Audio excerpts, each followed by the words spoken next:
Good morning everyone. Welcome to today's the Hindu analysis. ఈ రోజు Hindu analysis start చేసే ముందు చిన్న అనౌన్స్మెంట్ అండి. The premium and flagship course offered at our institute is UPSC infinity. UPSC infinity comes with life time validity అండి. Life time వ్యాలిడిటీతో వచ్చేటటువంటి course. UPSC infinity మనకి online మోడ్లో ఉంది అండ్ ఆఫ్లైన్లో కూడా ఉండడం అనేది జరిగింది. విశాఖపట్నంలోని ఎంవీపీ కాలనీలో మన ఇన్స్టిట్యూట్ ఉంటుంది. అక్కడ ఆఫ్లైన్లో మనం టీచ్ చేయడం అనేది జరుగుతుంది. సో 70,000 ఆఫ్లైన్ కోర్స్ యొక్క ఫీజు, వెరాజ్ ఆన్లైన్ ఫీజు 60,000 రూపీస్ మాత్రమే. మీరు ఒకేసారి కట్టక్కర్లేదండి. నెలకి 5,000 చొప్పున కూడా పే చేసుకునేటటువంటి అవకాశం కల్పిస్తున్నాం. ఇద్దరు ఆన్లైన్లో జాయిన్ అవ్వాలన్నా, ఆఫ్లైన్లో మీరు జాయిన్ అవ్వాలనుకున్నా. So before year end 31st December తర్వాత నెక్స్ట్ ఇయర్ నుంచి ఫీజులు అనేవి పెరగబోతున్నాయి. సో ఈ లోపే జాయిన్ అయ్యేటటువంటి ప్రయత్నం చేయండి.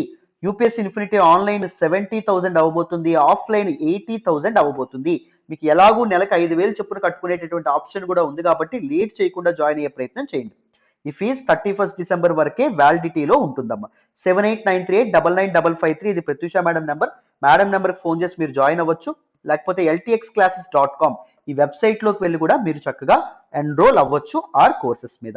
అన్ని సబ్జెక్ట్స్ కాంప్రహెన్సివ్గా డీటెయిల్డ్గా బేసిక్స్ నుంచి బ్యాక్గ్రౌండ్ నుంచి కవర్ చేస్తారు. అండ్ దాంతోపాటు మీరు ఎన్నిసార్లు 100 సార్లు డౌట్ అడిగినా 100 సార్లు కూడా డీటెయిల్డ్గా ఫ్యాకల్టీ ఓపిక్గా చెప్పడం అనేది జరుగుతుంది. And daily mains answer writing practice అనేది ఉండడం అనేది జరుగుతుంది. ఎవ్రీడే మీకు క్వశ్చన్ ఇస్తాం, మీరు దానికి ఆన్సర్ రాస్తారు. రెస్పెక్టివ్ ఫ్యాకల్టీ మెంబర్స్ కరెక్ట్ చేసి మీకు కన్స్ట్రక్టివ్ ఇండివిజువల్ ఫీడ్బ్యాక్ అనేది ఇస్తారు. అండ్ దాంతోపాటు ఏపీపీఎస్సీ, టీఎస్పీఎస్సీ ఎక్స్ట్రా సిలబస్ ఏదైతే ఉంటుందో అది కూడా మీ నుంచి రూపాయి కూడా తీసుకోకుండా కవర్ చేయడం అనేది జరుగుతుంది. ఈవెన్ ఎన్సీఆర్టీస్ ఏవైతే ఉన్నాయో అవి కూడా డీటెయిల్డ్గా లైన్ టు లైన్ ఎక్స్ప్లెయిన్ చేయడం అనేది జరుగుతుంది. రీసెంట్గా లాంచ్ చేసినటువంటి ఎన్సీఆర్టీ ఫౌండేషన్ కోర్స్ మీకు యూపీఎస్సీ ఇన్ఫినిటీలో భాగంగా రావడం అనేది జరుగుతుంది. ఓకేనా? సో ఎన్సీఆర్టీ ఫౌండేషన్ కోర్స్ విడిగా తీసుకోవాలంటే 15,000 అమ్మ. సో మీకు ఇది 1వ తారీఖు నుంచి 20,000 అవుతుంది. ఈ 15,000 కూడా మీరు 5,000 చొప్పున ఇన్స్టాల్మెంట్లో కట్టొచ్చు. ఒక బెస్ట్ ఫౌండేషన్, ఒక బేసిక్స్ మీకు కావాలంటే, డీటెయిల్డ్గా ఇన్ డెప్త్ సబ్జెక్ట్ నాలెడ్జ్ మీరు తెలుసుకోవాలనుకుంటే please try to join this NCERT foundation course. మీకు చాలా చాలా వాల్యుయేషన్ అయితే అవుతుంది. మన ఇన్స్టిట్యూట్లో 5 ఆప్షనల్స్ కూడా ఆఫర్ చేస్తున్నాం. నేను టీచ్ చేసేటటువంటి ఆప్షనల్స్ చూడండి. యాంథ్రోపాలజీ అండ్ సోషియాలజీ నేను టీచ్ చేస్తాను. డీటెయిల్డ్గా బ్యాక్గ్రౌండ్ నుంచి మీరు 100 సార్లు అడిగినా ఓపిక్గా ఎక్స్ప్లెయిన్ చేస్తాను. ద బెస్ట్ నోట్స్ ఇవ్వడం అనేది జరుగుతుంది. స్టూడెంట్ ఫ్రెండ్లీ నేచర్ అనేది ఉంటుంది. You will have access to me as well. And దాంతోపాటు public administration, political science and international relations ఈ రెండు సురేష్ సార్ చెప్తారు. అండ్ దాంతోపాటు తెలుగు లిటరేచర్ సీతాపత్ సార్ చెప్తారు. మీరు ఒక్క ఆప్షనల్ ఏదైనా తీసుకుంటే అన్ని ఆప్షనల్స్ కూడా మీకు క్లాసెస్కి యాక్సెస్ అనేది రావడం అనేది జరుగుతుంది. రైట్? సో ఆప్షనల్ ఫీజు కూడా 1వ తారీఖు నుంచి పెరుగుతుంది. సో చక్కగా ఈలోపే జాయిన్ అయ్యేటటువంటి ప్రయత్నం చేయండి by calling to that particular number. UPSC subject wise courses చూడండి. రికార్డెడ్ ఆప్షన్లో మీకు ఈచ్ సబ్జెక్ట్ 5,000 రూపీస్కే మీకు రావడం అనేది జరుగుతుంది. సో పాలిటీ మీరు తీసుకోవాలన్నా, హిస్టరీ తీసుకోవాలన్నా, ఎకానమీ తీసుకోవాలన్నా, జాగ్రఫీ తీసుకోవాలన్నా, ethics, environment, current affairs, prelims test series, mains test series ఏదైనా మీరు తీసుకోవచ్చు. హిస్టరీ నేను మళ్ళీ చెప్తాను, రికార్డెడ్ కోర్స్ వస్తుంది మీకు ఏన్షియంట్ హిస్టరీ అండ్ దాంతోపాటు మిడీవల్ హిస్టరీ అండ్ దాంతోపాటు మోడర్న్ హిస్టరీ అండ్ దాంతోపాటు పోస్ట్ ఇండిపెండెన్స్ హిస్టరీ అండ్ దాంతోపాటు వరల్డ్ హిస్టరీ అండ్ దాంతోపాటు ఆర్ట్ అండ్ కల్చర్ అండ్ దాంతోపాటు వీటన్నింటి యొక్క బెస్ట్ నోట్స్ మీకు చాలా కాంప్రహెన్సివ్గా నేను కవర్ చేయడం అనేది జరుగుతుంది. నేనే టీచ్ చేస్తాను హిస్టరీని. చక్కగా జాయిన్ అయ్యేటటువంటి ప్రయత్నం చేయండి. 5,000 మాత్రమే ఫీజు. సో 1వ తారీఖు నుంచి ఫీజు అనేది హిస్టరీకి 8,000 అవుతుంది. అన్నింటికి 8,000 అయిపోతుంది. అండ్ కరెంట్ అఫైర్స్ కూడా ఎడిటోరియల్స్, హిందూ ఎడిటోరియల్స్ అండ్ దాంతోపాటు యోజన నుంచి సెలెక్టెడ్ ఆర్టికల్స్ ఇవి కరెంట్ అఫైర్స్ కోర్సులో కవర్ చేయడం అనేది జరుగుతుంది. ఎవ్రీడే డైలీ కరెంట్ అఫైర్స్ ఒక సెషన్ ఏదైతే ఉంటుందో అది కూడా కండక్ట్ చేయడం అనేది జరుగుతుంది. రిలవెంట్ పీడిఎఫ్స్ కూడా మీకు కరెంట్ అఫైర్స్ కోర్సులో జాయిన్ అయితే మీకు ప్రొవైడ్ చేయడం అనేది జరుగుతుంది. జస్ట్ 5,000 రూపాయలు మాత్రమే కరెంట్ అఫైర్స్ కోర్స్ కూడా 8,000 అవుతుంది 1వ తారీఖు నుంచి. సో ఈ లోపే జాయిన్ అయ్యే ప్రయత్నం చేయండి. అన్ని కోర్సెస్ కూడా మీకు లైఫ్ టైం వ్యాలిడిటీతో వస్తాయి. ఓకేనా? సో కొత్త సంవత్సరం ఫీజులు అనేవి పెరగబోతున్నాయి. సో ఈ లోపే జాయిన్ అయ్యేటటువంటి ప్రయత్నం చేయండి. మళ్ళీ చెప్తున్నాను, ఒక్క మాట చెప్పనా, మీరు మన ఇన్స్టిట్యూట్ని తెలుగు రాష్ట్రాల్లో ఏదో ఒక ఇన్స్టిట్యూట్ ద బెస్ట్ ఇన్స్టిట్యూట్ అని మీకు అనిపిస్తుంది కదా, ఆ ఇన్స్టిట్యూట్తోనే కంపేర్ చేయండి. ఇఫ్ యూ కన్విన్స్ దట్ ప్రతిదీ కంపేర్ చేయండి. టీచింగ్ క్వాలిటీ కంపేర్ చేయండి. బేసిక్స్ నుంచి బ్యాక్గ్రౌండ్ నుంచి చెప్తున్నారో లేదో చూడండి. అండ్ బ్యాక్గ్రౌండ్ ఎక్స్ప్లెనేషన్ ప్రతిదానికి ఉందో లేదో చూడండి. ఎవ్రీథింగ్ వ్యాలిడిటీ కంపేర్ చేయండి. అండ్ దాంతోపాటు బెటర్ కేర్ అండ్ సపోర్ట్ ఉందా లేదా కంపేర్ చేయండి. సో ఒక ఫ్యామిలీ టైప్ స్ట్రక్చర్ ఉందో లేదో కంపేర్ చేయండి. ఇవన్నీ కంపేర్ చేసిన తర్వాత వైజ్ డెసిషన్ అనేది తీసుకోండి. ఓకేనా? If you convince that you are మీరు కన్విన్స్ అయితేనే మన ఇన్స్టిట్యూట్ మీకు న్యాయం చేస్తుందని, అప్పుడే మీరు మన ఇన్స్టిట్యూట్లో జాయిన్ అవ్వండి. ఓకేనా? మరి హిందూ అనాలిసిస్లో ఫస్ట్ ఆర్టికల్కి వెళ్ళిపోదామా? జాగ్రత్తగా వినండి అమ్మా. ఈ రోజు హిందూ అనాలిసిస్ లో మనం మాట్లాడుకునే మొదటి ఆర్టికల్ చూడండి నాన్న. Cabinet note to raise girls marriage age to 21. Very very important article regarding GS paper 2. Government policies and interventions లో మనం మాట్లాడుకుంటాం, గవర్నెన్స్ లో మనం మాట్లాడతాం. ఈ ఆర్టికల్ ని నేను ద హిందూలోని ఢిల్లీ ఎడిషన్ లో పేజ్ నెంబర్ 8 నుంచి సెలెక్ట్ చేసుకోవడం అనేది జరిగింది. చాలా చాలా ఇంపార్టెంట్ ఆర్టికల్ అండి. సో ఆడవాళ్ళ యొక్క కనీస వివాహ వయస్సు ఏదైతే ఉంటుందో అది ఇప్పుడు 18 ఏళ్ళు ఉంది. ఈ 18 years minimum age of marriage ని 21 ఇయర్స్ కి పొడిగించబోతున్నారు. మగపిల్లలకి మగవాళ్ళకి 21 ఏళ్ళు ఉంది కనీస వివాహ వయస్సు. సో సేమ్ ఆడవాళ్ళకు కూడా 21 ఏళ్ళే పెట్టాలి అని చెప్పి అనుకోవడం అనేది జరుగుతుంది. రైట్? సో ఇది మనకు న్యూస్ లోకి వచ్చింది. సో కంప్లీట్ గా డీటెయిల్డ్ గా ఈ డిబేట్ గురించి, టాపిక్ గురించి పూర్తి స్థాయిలో కాంప్రహెన్సివ్ గా తెలుసుకుందాం. బ్యాక్గ్రౌండ్ నుంచి జాగ్రత్తగా వినండి, మీకు క్లియర్ గా అర్థమవుతుంది. సో ఎక్స్ప్లెయిన్ చేసే ముందు చిన్న మాట, మన హిందూ అనాలిసిస్ వెనక కానీ మన యూట్యూబ్ ఛానల్లో అప్లోడ్ చేసే అన్ని వీడియోస్ వెనక కానీ చాలా ఎఫర్ట్స్, చాలా టైమ్ ఆఫ్ ప్రిపరేషన్, చాలా హార్డ్ వర్క్ ఉంటుంది. If you really want to acknowledge your efforts, please do hit that like button and explanation ఎలా ఉంది అనేటటువంటి విషయం కూడా కామెంట్ చేయండి. మీ ఫ్రెండ్స్ అండ్ ఫెలో ఆస్పిరెంట్స్ తో కూడా మన వీడియోస్ని షేర్ చేసుకోండి, ఒకవేళ వాళ్ళకి మన వీడియోస్ ఉపయోగపడతాయని మీకు అనిపిస్తాయి. సో ఎవరైనా ఛానల్ ఇంకా సబ్స్క్రైబ్ చేసుకోకపోతే సబ్స్క్రైబ్ చేసుకోండి for quality learning and quality education. Right? మరి ఆర్టికల్ని డిస్కస్ చేద్దాం, వినండి నాన్న. సో మరి న్యూస్ లోకి ఏమొచ్చింది, ఎందుకు మనం ఈ legal age of marriage for women అనేటటువంటి డిబేట్ గురించి మాట్లాడుతున్నాం, ఈ టాపిక్ గురించి మనం మాట్లాడుకుంటున్నాం. సో నిన్న మన union government, that is central government, ఒక చారిత్రాత్మకమైనటువంటి డెసిషన్ ఏదైతే ఉంటుందో అది తీసుకోవడం అనేది జరిగింది, నిర్ణయం తీసుకోవడం అనేది జరిగింది. ఏంటా నిర్ణయం? To raise the legal age of marriage for women from 18 to 21 years అమ్మ. అంటే ఆడవాళ్ళ వివాహ వయసుని 18 ఏళ్ల నుంచి 21 ఏళ్ల వరకు పొడిగించబోతున్నాము.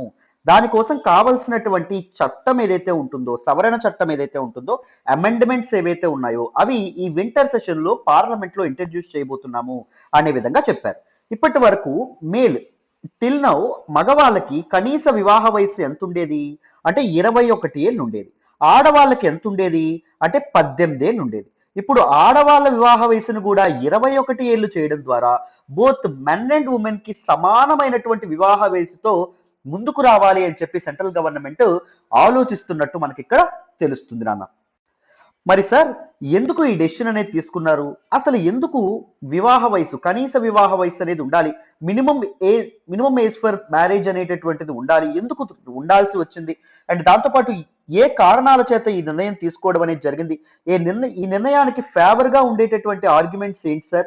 అండ్ దాంతోపాటు ఎగనెస్ట్ గా ఉన్నటువంటి ఆర్గ్యుమెంట్ ఏంటి సార్? ఇవన్నీ మనం డీటెయిల్డ్ గా తెలుసుకుందాం. ఈ డిబేట్ ని కాంప్రహెన్సివ్ గా మనం కంప్లీట్ చేద్దాం. అర్థమైందా? ఫినిష్ చేద్దాం. సో జాగ్రత్తగా వినండి. సో మొదట ఈ డిబేట్ నేను దేంతో స్టార్ట్ చేస్తున్నానంటే, ఏ కాన్సెప్ట్ కాల్డ్ పేట్రియార్కీ, పితృస్వామ్య వ్యవస్థ, పితృస్వామ్య విధానము అని చెప్పి అంటాం. సో పేట్రియార్కీ అంటే ఏంటి చూడండి. Patriarchy is simply A system of society where men whole power. మగవాళ్ళు ఎవరైతే ఉన్నారో వాళ్ళ చేతుల్లో పవర్ అనేది ఉండడం అనేది జరుగుతుంది.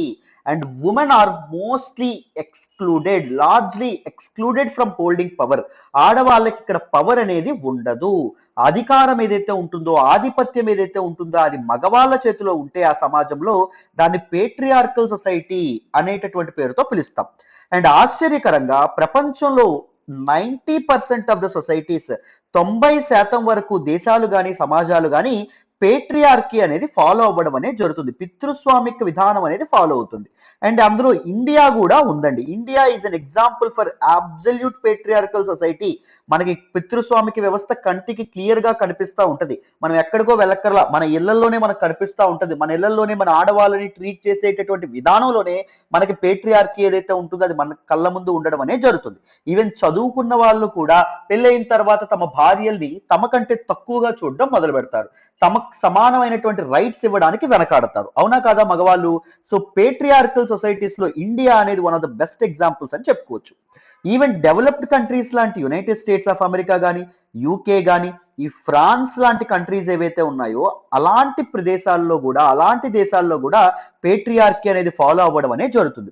ఇంకాస్త ఒక ఎగ్జాంపుల్ చెప్పనా, యునైటెడ్ స్టేట్స్ ఆఫ్ అమెరికాకి 1776లో బ్రిటన్ నుంచి స్వాతంత్రం వచ్చిన తర్వాత United States of America the first democracy, earliest డెమోక్రసీగా అవతరించిన తర్వాత కూడా ఆడవాళ్ళకి ఓటింగ్ రైట్స్ ఎప్పుడు వచ్చాయో తెలుసానన్నా?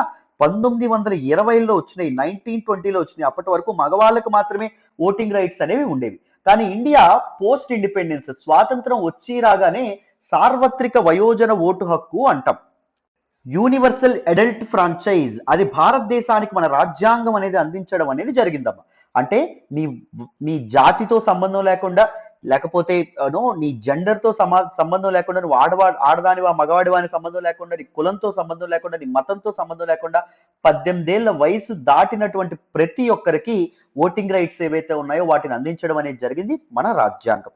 రైట్. సో పేట్రియార్కీని రూపుమాపాలి. పేట్రియార్కీ అనేది ఎగాలిటేరియన్ సొసైటీ, ఈక్వాలిటీ ఎగ్జిస్ట్ అయ్యేటటువంటి సొసైటీని రూపుదిద్దడంలో, ఈక్వాలిటీ ఎగ్జిస్ట్ అయ్యేటటువంటి సొసైటీని నిర్మించడంలో చాలా అడ్డుకట్టగా, బ్యారియర్గా ఉండడం అనేది జరుగుతుంది. సో ఎట్టి పరిస్థితుల్లోనూ పేట్రియార్కీని రూపుమాపాలనేటటువంటి ఉద్దేశంతో our forefathers, our constitutional makers, so ఈ డెసిషన్ ఏదైతే ఉంటుందో దాన్ని తీసుకురావడం అనేది జరిగింది. మగవాళ్ళతో సమానంగా ఆడవాళ్ళకు కూడా ఓటింగ్ రైట్స్ అనేవి ఇచ్చారు. కానీ ఇప్పటికీ కూడా మన సొసైటీలో, మన సమాజంలో ఈ పేట్రియార్కల్ రూట్స్ అనేవి బలంగా పాతుకుపోయి ఉండడం అనేది జరిగింది. అంతేనా? మనం ఎప్పటికీ చూస్తా ఉన్నాం. ఇందాక నేను చెప్పినట్టు మన ఇళ్లలో కూడా మనం చూస్తా ఉన్నాం. అంతెందుకు, మొన్న ఒక సినిమాలో, పుష్ప అనేటటువంటి సినిమాలో ఒక పాట ఉంటుంది, ఊ అంటావా ఊ అంటావా సాంగ్. మగవాడి తాలూకా వక్రబుద్ధి కానీ, మగవాడి తాలూకా చెడు చూపు ఏదైతే ఉంటుందో దాన్ని బాగా క్రిటిసైజ్ చేశారు ఆ పాటలో. అక్కడ పాట ట్యూన్ కట్టింది ఒక మగవాడు, పాట రాసింది ఒక మగవాడు, దాంతో పాటు పాటని డైరెక్ట్ చేసింది ఒక మగవాడు, పాటకి డాన్స్ మాస్టర్ గా వ్యవహరించింది ఒక మగవాడు. కానీ వీళ్ళందరినీ వదిలేసి సమాజం, ముఖ్యంగా పురుష ఆధిపత్యం ఉన్నటువంటి సమాజం, మగవాళ్ళు ఎవరైతే ఉన్నారో వాళ్ళు సమంతాని బాగా క్రిటిసైజ్ చేశారు. రైట్, ఇలాంటి పాటలో డాన్స్ చేసింది అని చెప్పి. అంత పితృస్వామిక వ్యవస్థ ఏదైతే ఉంటుందో, అంత పేట్రియార్కల్ నార్మ్స్ ఏవైతే ఉన్నాయో అవి మన సొసైటీలో పాతుకుపోయాయి. అంతెందుకు, రేప్ ఏవైనా జరిగితే కొంతమంది వస్తారు, వచ్చేమంటారు, ఆడవాళ్ళు చిన్న చిన్న బట్టలు వేసుకోవడం వల్ల కానీ, లేకపోతే అందంగా తయారై రోడ్డు మీదకి రావడం వల్ల రేపులు అవుతాయి అంటారు. అది ఎంత సంకుచితమైనటువంటి మనస్తత్వం అండి. పేట్రియార్కీ అనేది తెలియకుండా నీ మైండ్ లో చిన్నప్పటి నుంచి రుద్దబడి ఉంది కాబట్టి నువ్వు అలాంటి వ్యాఖ్యలు ఏవైతే ఉన్నాయో, అలాంటి స్టేట్మెంట్స్ ఏవైతే ఉన్నాయో వాటిని నువ్వు పాస్ చేయడం అనేది జరుగుతుంది. అవునా కాదా నాన్న? రైట్. మరి అయితే ఈ పేట్రియార్కీ, ఇంత ఘోరాతి ఘోరమైనటువంటి సిస్టమ్ అయినటువంటి ఈ పేట్రియార్కీ ఏదైతే ఉంటుందో, ఇది భారతదేశానికి ఇచ్చినటువంటి చాలా గిఫ్ట్స్ లో ఒక important, one of the worst gift ఏంటంటే child marriage. This society to uphold this patriarchy, పితృస్వామిక విధానాన్ని అప్హోల్డ్ చేయడానికి చైల్డ్ మ్యారేజెస్ అనేవి తీసుకొచ్చింది, బాల్య వివాహాలు. తద్వారా చిన్నప్పుడే ఆడవాళ్ళకి పెళ్లి అనేది చేసేవాళ్ళండి. దానివల్ల ఆడవాళ్ళు న్యూట్రిషనల్ ఇంబ్యాలెన్స్ ద్వారా కానీ, పిల్లలు కనలేకపోవడం ద్వారా కానీ చాలా మంది ఇబ్బంది పడడం అనేది జరిగింది. చాలా మంది ప్రాణాలు కూడా కోల్పోవడం అనేది జరిగింది. No doubt, this child marriage is a very heinous practice and it is a very bad practice. I hope even you guys can't deny it. మీరు కూడా నో చెప్పలేరు దానికి. సో చైల్డ్ మ్యారేజెస్ ఏవైతే ఉంటాయో, చైల్డ్ మ్యారేజెస్ ని అంతం చేయడానికి 1929లో ఒక చట్టం అనేది చేయడం అనేది జరిగింది. చూడండి నన్ను, ఆ చట్టమే ఏంటి అంటే Sarda act of 1929. It is a pre independence law అండి. దీనికి సార్దా యాక్ట్ అనేటటువంటి పేరు ఎందుకు రావడం అనేది జరిగింది? Because it was sponsored by Harbilas Sarda. He is a judge, he is a politician and he is a lawmaker అండి. సో ఆయన ఈ పర్టికులర్ చట్టం అనేది తీసుకురావాలి, చైల్డ్ మ్యారేజెస్ అనేవి అబాలిష్ చేయడానికి అని చెప్పి సార్దా యాక్ట్ 1929 తీసుకొచ్చారు. అండ్ దీని తర్వాత 1929లోనే దీని పేరు మార్చారు. ఏమని మార్చారండి? Child marriages restraint act of 1929 అనేటటువంటి పేరు మార్చడం అనేది జరిగింది. సో ఈ child marriages restraint act of 1929లో మొదటిసారి మినిమం ఏజ్ ఆఫ్ మ్యారేజ్ అనేటటువంటి కాన్సెప్ట్ ని తీసుకొచ్చారు. ఆడవాళ్ళకు ఒక మినిమం ఏజ్, మగవాళ్ళకు ఒక మినిమం ఏజ్ ఏదైతే ఉంటుందో దాన్ని ప్రిస్క్రైబ్ చేయడం అనేది జరిగింది వివాహం చేసుకోవడానికి. అర్థమైందా? భారతదేశంలో it is the first law created to prohibit child marriage which extended to the whole of India except Jammu and Kashmir. Jammu and Kashmir తప్ప మిగిలిన భారతదేశం మొత్తం ఈ చట్టం అనేది ఎన్ఫోర్స్ కావడం అనేది జరిగింది. సో దీనిలో గర్ల్స్ కి మినిమం ఏజ్ ఎంత పెట్టారు అంటే 15 ఇయర్స్ పెట్టడం అనేది జరిగింది. అండ్ బాయ్స్ కి ఎంత పెట్టారు అంటే 18 ఇయర్స్ 18 ఏళ్ళు పెట్టడం అనేది జరిగింది. అంటే 15 ఏళ్ల లోబడి ఉన్నటువంటి అమ్మాయిలకి పెళ్లి చేయడం అనేటటువంటిది ఈ చట్టరీత్యా, that is child marriages restraint act of 1929 దృష్ట్యా నేరము అని చెప్పడం అనేది జరిగింది. అయితే ఈ child marriages restraint act of 1929 ఏదైతే ఉంటుందో దీనికి ఒక అమెండ్మెంట్ తర్వాత చేయడం అనేది జరిగింది, సవరణ అంటాం. 1978లో 1978లో దీనికి సవరణ అనేది చేసి ఏం చెప్పారు అంటే గర్ల్స్ కి మినిమం ఏజ్ ఏంటి అంటే 18 years for marriage and boys కి 21 ఇయర్స్ అనే విధంగా ప్రవేశపెట్టడం అనేది అనే విధంగా చెప్పడం అనేది జరిగింది, రైట్. అండ్ కొన్నాళ్ళకి this particular child marriages restraint act ఏదైతే ఉంటుందో దీన్ని రిపీల్ చేయడం అనేది జరిగింది. దీన్ని రిపీల్ చేసి this act was replaced by prohibition of child marriages act of 2006. 2006లో ఈ కొత్త చట్టం ఏదైతే ఉంటుందో ఇంకా కాంప్రహెన్సివ్ పనిష్మెంట్స్ తో, స్ట్రిక్ట్ అండ్ స్ట్రింజెంట్ పనిష్మెంట్స్ తో ఈ కొత్త చట్టం ఏదైతే ఉంటుందో అది చేశారు. ఈ prohibition of child marriages act of 2006 ఏదైతే ఉంటుందో దానిలో కూడా ఆడవాళ్ళకి మినిమం ఏజ్ అంతా 18 ఇయర్స్ గా అండ్ మగవాళ్ళకి 21 ఇయర్స్ గా గుర్తించడం అనేది జరిగిందమ్మా. ఒకవేళ ఈ చట్టాన్ని ఉల్లంఘిస్తే అంటే 18 ఏళ్ల లోబడి ఉన్నటువంటి ఆడవాళ్ళకి పెళ్లి చేసిన, 21 ఇయర్స్ లోబడి ఉన్నటువంటి మగపిల్లలకి పెళ్లి చేసిన 15 రోజుల వరకు జైలు శిక్ష అనేది అనుభవించేటటువంటి అవకాశం ఉంటుంది. అండ్ దాంతోపాటు 1000 రూపాయల వరకు జరిమానా చెల్లించాల్సిన అవసరం ఉంటుంది. అండ్ దాంతోపాటు ఏదైతే పెళ్లి చేశారో ఆ పెళ్లిని వాయిడ్ గా ప్రకటించడం అనేది జరుగుతుంది. ఆ వివాహం చెల్లదు అని, లీగల్ గా చెల్లదు అని చెప్పి ప్రకటిస్తుంది గవర్నమెంట్. సో ఎంత తక్కువ పనిష్మెంట్ ఉందో చూసారా, చాలా తక్కువ పనిష్మెంట్ అనేది ఈ చట్టంలో పొందుపరచడం అనేది జరిగిందమ్మా. అయితే మినిమం ఏజ్ ఆఫ్ మ్యారేజ్ ని గవర్న్ చేసేటటువంటి చట్టం ఇది ఒక్కటే కాదు, prohibition of child marriages act మాత్రమే కాదు. సో ఇంకొన్ని చట్టాలనే ఉన్నాయి, ఇంకొన్ని యాక్ట్స్ ఏవైతే ఉన్నాయో ఉన్నాయి. ఆ యాక్ట్స్ ఏంటో మనం తెలుసుకోవాలి, గుర్తుపెట్టుకోండి. మ్యారేజ్ అనేటటువంటిది సివిల్ సబ్జెక్ట్, అవునా కాదా? సో ఇప్పుడు మనకి 2 లాస్ అనేవి ఉంటాయి, 2 టైప్స్ ఆఫ్ లాస్ బ్రాడ్ గా డివైడ్ చేస్తే, ఒకటి క్రిమినల్ లాస్, రెండవది సివిల్ లాస్. దేశవ్యాప్తంగా for every nook and corner criminal laws are same, ప్రతి ఒక్కరికి క్రిమినల్ లాస్ ఏవైతే ఉన్నాయో ఒకలాగే ఉంటాయి. బట్ సివిల్ లాస్ ఏవైతే ఉన్నాయో అవి స్కాటర్డ్ గా ఉంటాయి, డిఫరెంట్ గా ఉంటాయి. సివిల్ సబ్జెక్ట్స్ అయినటువంటి marriage, divorce and property, so ఇలాంటి విషయాలు ఏవైతే ఉన్నాయో వాటి పట్ల వివిధ మతాలకి తగినట్టుగా వాళ్ళ మతాలకి వేరు చట్టాలు అనేవి ఉండడం అనేది జరుగుతుంది, వేరు రూల్స్ అనేవి ఉంటాయి. సో మ్యారేజ్ అనేటటువంటి సివిల్ సబ్జెక్ట్ కి ఫర్ హిందువులు ఎవరైతే ఉన్నారో హిందువులకి ఒక సెపరేట్ చట్టం ఉండడం అనేది జరిగింది. ఏంటది? The Hindu marriage act of 1955. ఏంటండి? ద హిందూ మ్యారేజ్, ఇలా రాస్తున్నారండి మ్యారేజ్ కి, యాక్ట్ ఆఫ్ 1955. సో ఈ చట్టంలో minimum age for marriage for women, ఆడవాళ్ళకి ఎంత పెట్టారంటే 18 ఏళ్ళు పెట్టారు. మగవాళ్ళకి ఎంత పెట్టారు అంటే 21 ఏళ్ళు పెట్టడం అనేది జరిగింది. వెరాజ్ ఇస్లామిక్ పీపుల్ ఎవరైతే ఉన్నారో, ముస్లిమ్స్ ఎవరైతే ఉన్నారో వాళ్ళకి ఎటువంటి మినిమం ఏజ్ ఆఫ్ మ్యారేజ్ ఏదైతే ఉంటుందో వాటిని మెన్షన్ చేయలేదండి. A minor who has attained puberty is considered valid. అంటే రజస్వల అయిన తర్వాత, పుబర్టీ రీచ్ అయిన తర్వాత ఆడపిల్లలకి పెళ్లి చేసేయొచ్చు, there is no minimum age limit అనే విధంగా ఇస్లాం లా ఏదైతే ఉంటుందో దానిలో పొందుపరచడం అనేది, దానిలో చెప్పడం అనేది జరిగింది.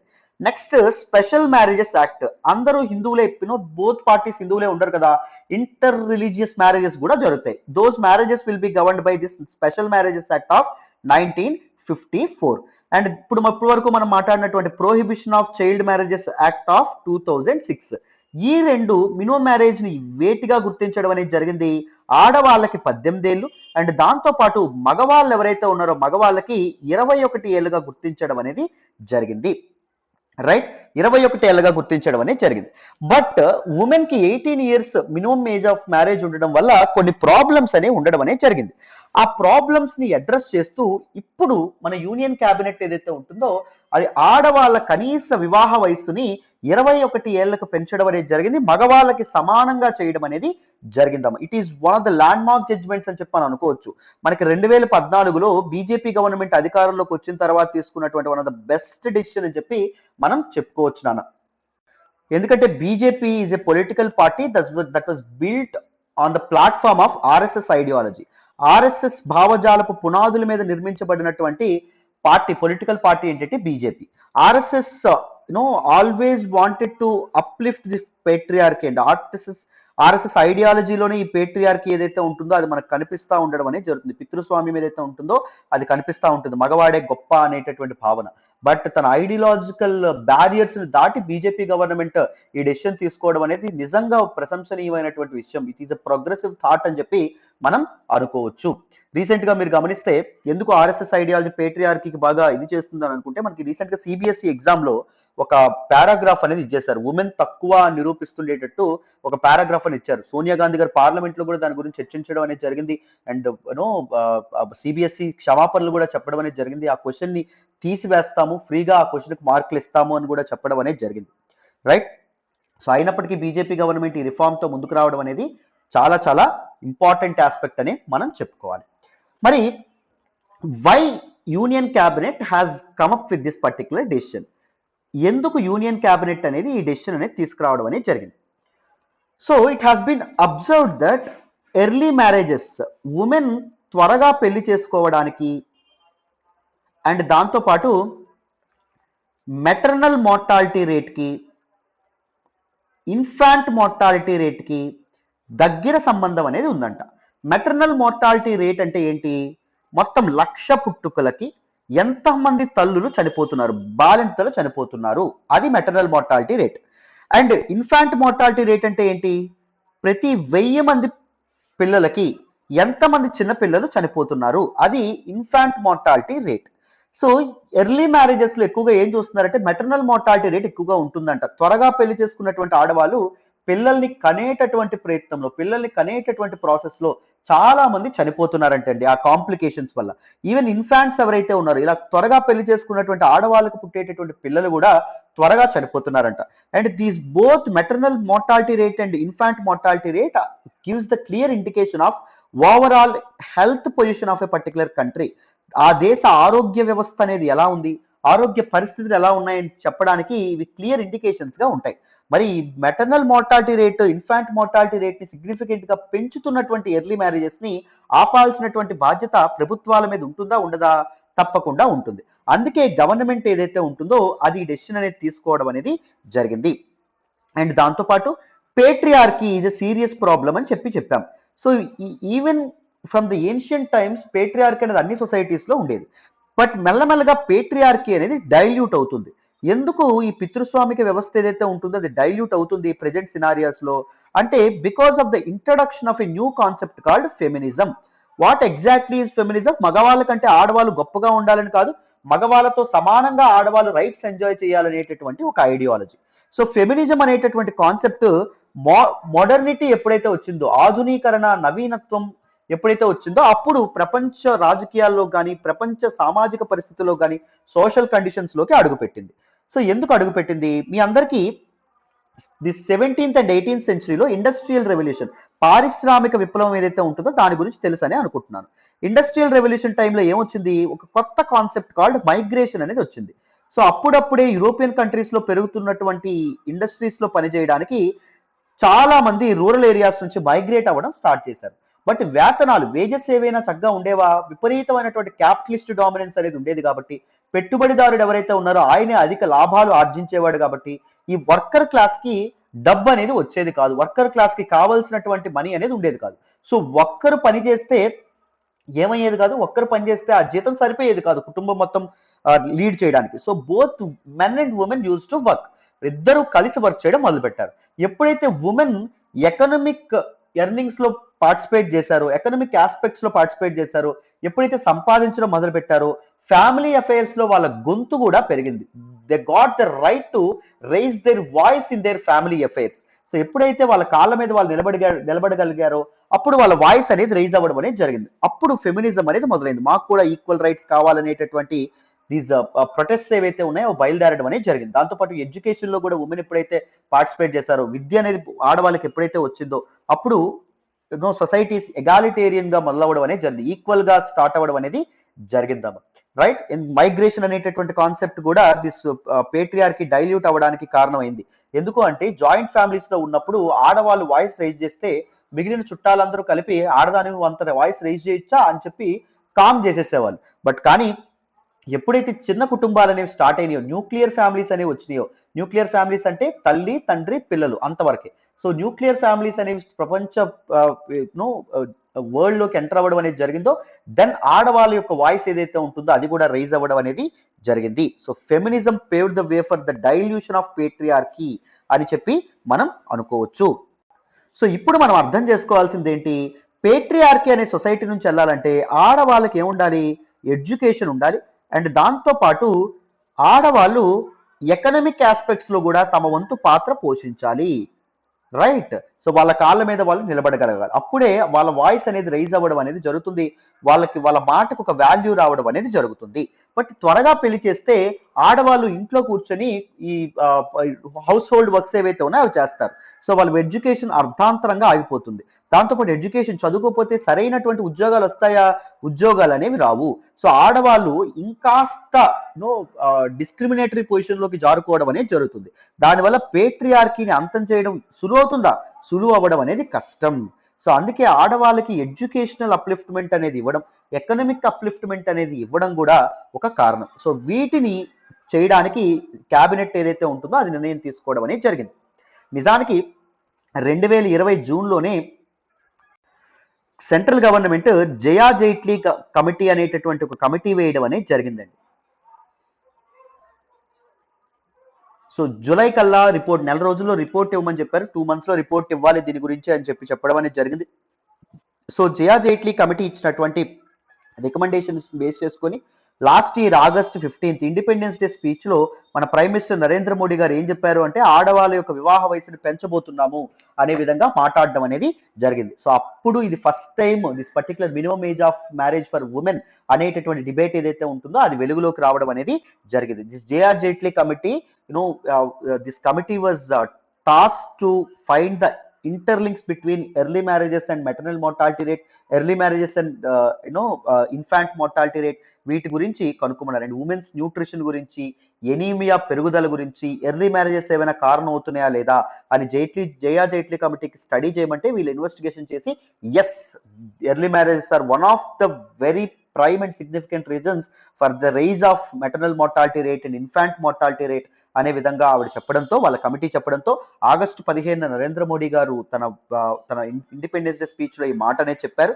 అండ్ ఇప్పుడు క్యాబినెట్ ఫైనల్ గా ఈ particular child marriages prevention act ఏదైతే ఉంటుందో ఆఫ్ 2006 దీనిలో సవరణలు చేసి ఈ మినిమం మ్యారేజ్ ని చేంజ్ చేయడం అనేది జరుగుతుంది. Minimum age for marriage of women ని చేంజ్ చేయడం అనేది జరుగుతుంది ఫ్రమ్ 18 to 21 అన్న. Now let us try to understand what are the arguments in favor of this particular decision.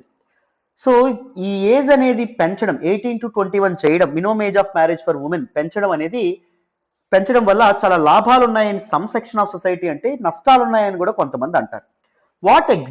What are the pros for this particular decision, arguments in favour of this particular decision చూద్దాం, జాగ్రత్తగా వినండి. మొదట ఏంటి అంటే it will pave the way for improvement of women's health. ఆడవాళ్ళ యొక్క health ఏదైతే ఉంటుందో, ఆరోగ్యం అనేది ఇంకా మంచిగా రూపుదిద్దుకోవడానికి చాలా ఉపయోగపడడం అనేది జరుగుతుంది అని చెప్పి చాలా మంది చెప్పడం అనేది జరుగుతుందమ్మా. అండ్ దాంతోపాటు increasing the legal age for the marriage of women has enormous benefits on social and economic fronts అని చెప్పి కొంతమంది చెప్తున్నారు. చాలా మంది ఏం చెప్తున్నారంటే మెటర్నల్ మార్టాలిటీ రేట్ ఏదైతే ఉంటుందో ఇది తగ్గుతుందని కొంతమంది చెప్తున్నారు. చాలా మంది ఇన్ఫాంట్ మార్టాలిటీ రేట్ ఏదైతే ఉంటుందో ఇది కూడా తగ్గుతుందని చెప్తున్నారు. అండ్ దాంతో పాటు న్యూట్రిషన్ లెవెల్స్ ఏవైతే ఉన్నాయో అవి కూడా పెరుగుతాయి అని చెప్పి చాలా మంది చెప్పడం అనేది జరుగుతుంది. అండ్ దాంతో పాటు ఉమెన్ ఎడ్యుకేట్ అవ్వడం వల్ల, సో త్వరగా మ్యారేజ్ చేసుకోకుండా చదువుకోవడం వల్ల, ఉమెన్ ఎడ్యుకేషన్ ఏదైతే ఉంటుందో ఉమెన్ ఎడ్యుకేషన్ వల్ల ఏం జరుగుతుంది, వాళ్ళకి ఎకనామిక్ ఆపర్చునిటీస్ ఏవైతే ఉన్నాయో, అవకాశాలు ఏవైతే ఉన్నాయో అవి కూడా పెరుగుతాయి అని కొంతమంది వాదించడం అనేది జరుగుతుంది. ఎప్పుడైతే ఉమెన్ ఫినాన్షియల్లీ ఎంపవర్ అవుతారో మోర్ ఎగాలిటేరియన్ సొసైటీ, ఈక్వాలిటీ ఎన్ష్యూర్ అయ్యేటటువంటి సొసైటీ ఏదైతే ఉంటుందో అది ఏర్పాటు అవుతుంది, సమాజం ఏదైతే ఉంటుందో అది నిర్మితం అవుతుంది అని చెప్పి చాలా మంది అనడం అనేది జరుగుతుంది. And more female labour force participation. So marriage age అనేది ఇంక్రీజ్ చేయడం వల్ల మ్యారేజ్ ఏజ్ ఎక్కువగా పెట్టడం వల్ల ఎక్కువ మంది గ్రాడ్యుయేట్స్ గా వస్తారు. అండ్ స్కిల్డ్ లేబర్ ఏదైతే ఉంటుందో దానిలో ఉమెన్ కూడా పార్టిసిపేట్ చేస్తారు. స్కిల్డ్ జాబ్స్ ఉమెన్ కూడా చేయడానికి ఉపయోగపడుతుంది. అండ్ దాంతో పాటు important social institution called family will be స్ట్రెంథెండ్. So you know మీరు చిన్నప్పుడు ఈ కోట్ వినే ఉంటారు, ఇంటికి దీపం ఇల్లాలే అని చెప్పి. ఆడపిల్ల చదువుకుంటే ఫ్యామిలీని మంచి దారిలో పెడుతుంది అని మీరు వినే ఉంటారు. అండ్ ఒక్క ఆడపిల్లలకి ఉపయోగం కాకుండా రేపు పొద్దున వాళ్ళు పెళ్లి చేసుకున్న తర్వాత హోల్గా ఇద్దరు కష్టపడి పనిచేయడం వల్ల, ఇద్దరు నో ఎకనామిక్ ఆపర్చునిటీస్ ని అందిపుచ్చుకోవడం వల్ల వాళ్ళ కుటుంబం అనేది ముందుకు వెళ్ళడం అనేది జరుగుతుంది. అర్థమైందా? These are different pros of for this particular decision. These are some important arguments in favour of this particular decision అని చెప్పి మనం చెప్పుకోవచ్చు. And what are some arguments against this particular decision? So ఎందుకు ఇలా చేయకూడదు అని కొంతమంది అంటున్నారు, ఎందుకు ఈ డెసిషన్ కరెక్ట్ కాదు అని కొంతమంది అనడం అనేది జరుగుతుంది. ఏంటది అంటే చూడండి, rights of the girls will be threatened. ఆడవాళ్ళ తాలూకా హక్కులు ఏవైతే ఉంటాయో అవి వాళ్ళకి దూరం అయ్యేటటువంటి అవకాశం ఉంది అని చెప్పి చెప్తున్నారండి. సో 21 ఏళ్ళు వయసు వచ్చినంత వరకు ఆడపిల్లలు వాళ్ళ పర్సనల్ మ్యాటర్స్ లో వాళ్ళ వాయిస్ అనేది వినిపించేటటువంటి హక్కుని వాళ్ళు కోల్పోతారు. పేరెంట్స్ యొక్క రెక్కల కిందే ఉండడం వల్ల ఆడపిల్లలకి పేరెంట్స్ ఎప్పుడు జాగ్రత్తగా కాపాడుకోవాలని చూస్తారు. పెళ్ళైన తర్వాత పర్లేదు ఫ్రీడమ్ ఇద్దాం అనుకుంటారు, కానీ పెళ్లికి ముందు మాత్రం ఆడపిల్లలకి పెళ్లి ఇలా బయట తిరిగితే పెళ్లి అవుద్దా లేదో, పరువు పోద్దేమో అనేటటువంటి ఒక భయంతో ఆడపిల్లల్ని బయటకు వెళ్ళనివ్వడం కానీ, లేకపోతే వాళ్ళ ఫ్రెండ్స్ తో ఇదవ్వడం కానీ, వాళ్ళకి నచ్చిన చదువుకోనివ్వడం కానీ, హాస్టల్స్ లో జాయిన్ చేయడానికి కానీ చాలా మంది తల్లిదండ్రులు ఎవరైతే ఉన్నారో వాళ్ళు భయపడతా ఉంటారు, మీరు జాగ్రత్తగా గమనిస్తే. అండ్ దాంతో పాటు exploitation of law by parents అండి. సో ఆడపిల్లల యొక్క తల్లిదండ్రులు ఎవరైతే ఉన్నారో వాళ్ళు ఈ చట్టం ఏదైతే ఉంటుందో దీన్ని ఎక్స్ప్లాయిట్ చేసేటటువంటి అవకాశం ఉంటుంది. ఆడపిల్లలు వాళ్ళకి నచ్చినటువంటి అబ్బాయిని ఒకవేళ పెళ్లి చేసుకుంటే ఈ చట్టాన్ని ఉపయోగించి, అంటే 18 ఏళ్ళు పైబడినటువంటి ఆడపిల్లలు ఒకవేళ పెళ్లి చేసుకుంటే ఈ చట్టాన్ని ఉపయోగించి ఆ అబ్బాయిని జైల్లో పెట్టేటటువంటి హక్కుని ఈ చట్టం ఏదైతే ఉంటుందో అది కనిపిస్తుంది. సో ఎలోప్మెంట్ కేసెస్ లో, అంటే లేచిపోతారు కదా, సో పేరెంట్స్ తెలియకుండా బయటకు పారిపోతారు కదా, సో అలాంటి కేసెస్ లో మాత్రం పేరెంట్స్ ఇది ఒక వెపన్ గా వాడతారండి. అర్థమైందా? ఎవరైతే మేల్ పర్సన్స్ ఎవరైతే ఉన్నారో వాళ్ళకి ఎగనెస్ట్ గా. అర్థమైందా? అండ్ దాంతో పాటు ఇంక్రీజ్డ్ ఫీమేల్ ఇన్ఫాంటిసైడ్ పెరిగేటటువంటి అవకాశం కూడా ఉంటుంది అని కొంతమంది అంటున్నారు. సో 18 ఏళ్ళు, ఇప్పుడు మనకి ఎంత ఘోరాతి ఘోరమైనటువంటి సమాజంలో మనం బతుకుతున్నామంటే ఆడవాళ్ళు ఒక ఎసెట్ లా కాకుండా ఒక ఆబ్లిగేషన్ లా చూస్తున్నారు చాలా మంది. ఆడపిల్లల్ని చాలా చక్కగా పెంచాలి, ఆడపిల్లల్ని జాగ్రత్తగా తనకు కావాల్సింది ఇవ్వాలి అనేటటువంటి ఆలోచన కాకుండా ఆడపిల్ల పుడితే అదొక భారం, డిఫరెంట్ రైట్స్ అండ్ రిచువల్స్ ఖర్చు పెట్టాల్సి ఉంటుంది. అండ్ దాంతో పాటు పెళ్లిళ్ళకి కూడా కట్నం ఇవ్వాల్సి వస్తుంది. ఈ విషయాలు ఏవైతే ఉంటాయో వీటి వల్ల, దాంతోపాటు 18 ఏళ్ళు భరించడం కాకుండా 21 ఏళ్ళు ఏకంగా భరించాల్సి వస్తుంది అనేటటువంటి ఉద్దేశంతో కొంతమంది పీపుల్ ఫీమేల్ ఇన్ఫాంటిసైడ్స్ కి పాల్పడొచ్చు. అంటే గర్భంలో ఉన్నప్పుడే ఆడపిల్లని చంపేయడం కానీ, లేకపోతే పుట్టగానే ఆడపిల్లని చంపేయడానికి ఆస్కారం ఉంది అనే విధంగా ఇక్కడ మనకి చెప్పడం అనేది జరిగిందాం. Right? So these are some arguments against this particular aspect. So complete గా డీటెయిల్డ్ గా దిస్ పర్టికులర్ టాపిక్ ఏదైతే ఉంటుందో అది కాంప్రహెన్సివ్ గా మీ అందరికీ అర్థమైందని అనుకుంటున్నాను. రైట్? మరి మీరు నాకు చెప్పండి, so minimum age of marriage అనేటటువంటిది పెంచడం ఉపయోగకరమా లేకపోతే నష్టదాయకమా? దానివల్ల అడ్వాంటేజెస్ ఉంటాయా, డిసడ్వాంటేజెస్ ఉంటాయా? మీ ఒపీనియన్ చెప్పండి. ఒపీనియన్ జస్ట్ అడ్వాంటేజ్ సార్ లేకపోతే డిసడ్వాంటేజెస్ అని కాకుండా మీ ఆర్గ్యుమెంట్స్ కూడా ముందుకు తీసుకురండి. ఎందుకు ఉపయోగకరం, ఎందుకు నష్టదాయకం? సో మీ ఆర్గ్యుమెంట్స్ కూడా చెప్తే that will B a nice answer, legitimate answer, valid answer అవుతుంది. రైట్? పర్ఫెక్ట్ నాన్న. సో మరి నెక్స్ట్ ఆర్టికల్ మాట్లాడదాం, ఇలాగే డీటెయిల్డ్ గా బ్యాక్గ్రౌండ్ నుంచి మాట్లాడదాం, జాగ్రత్తగా వినండి.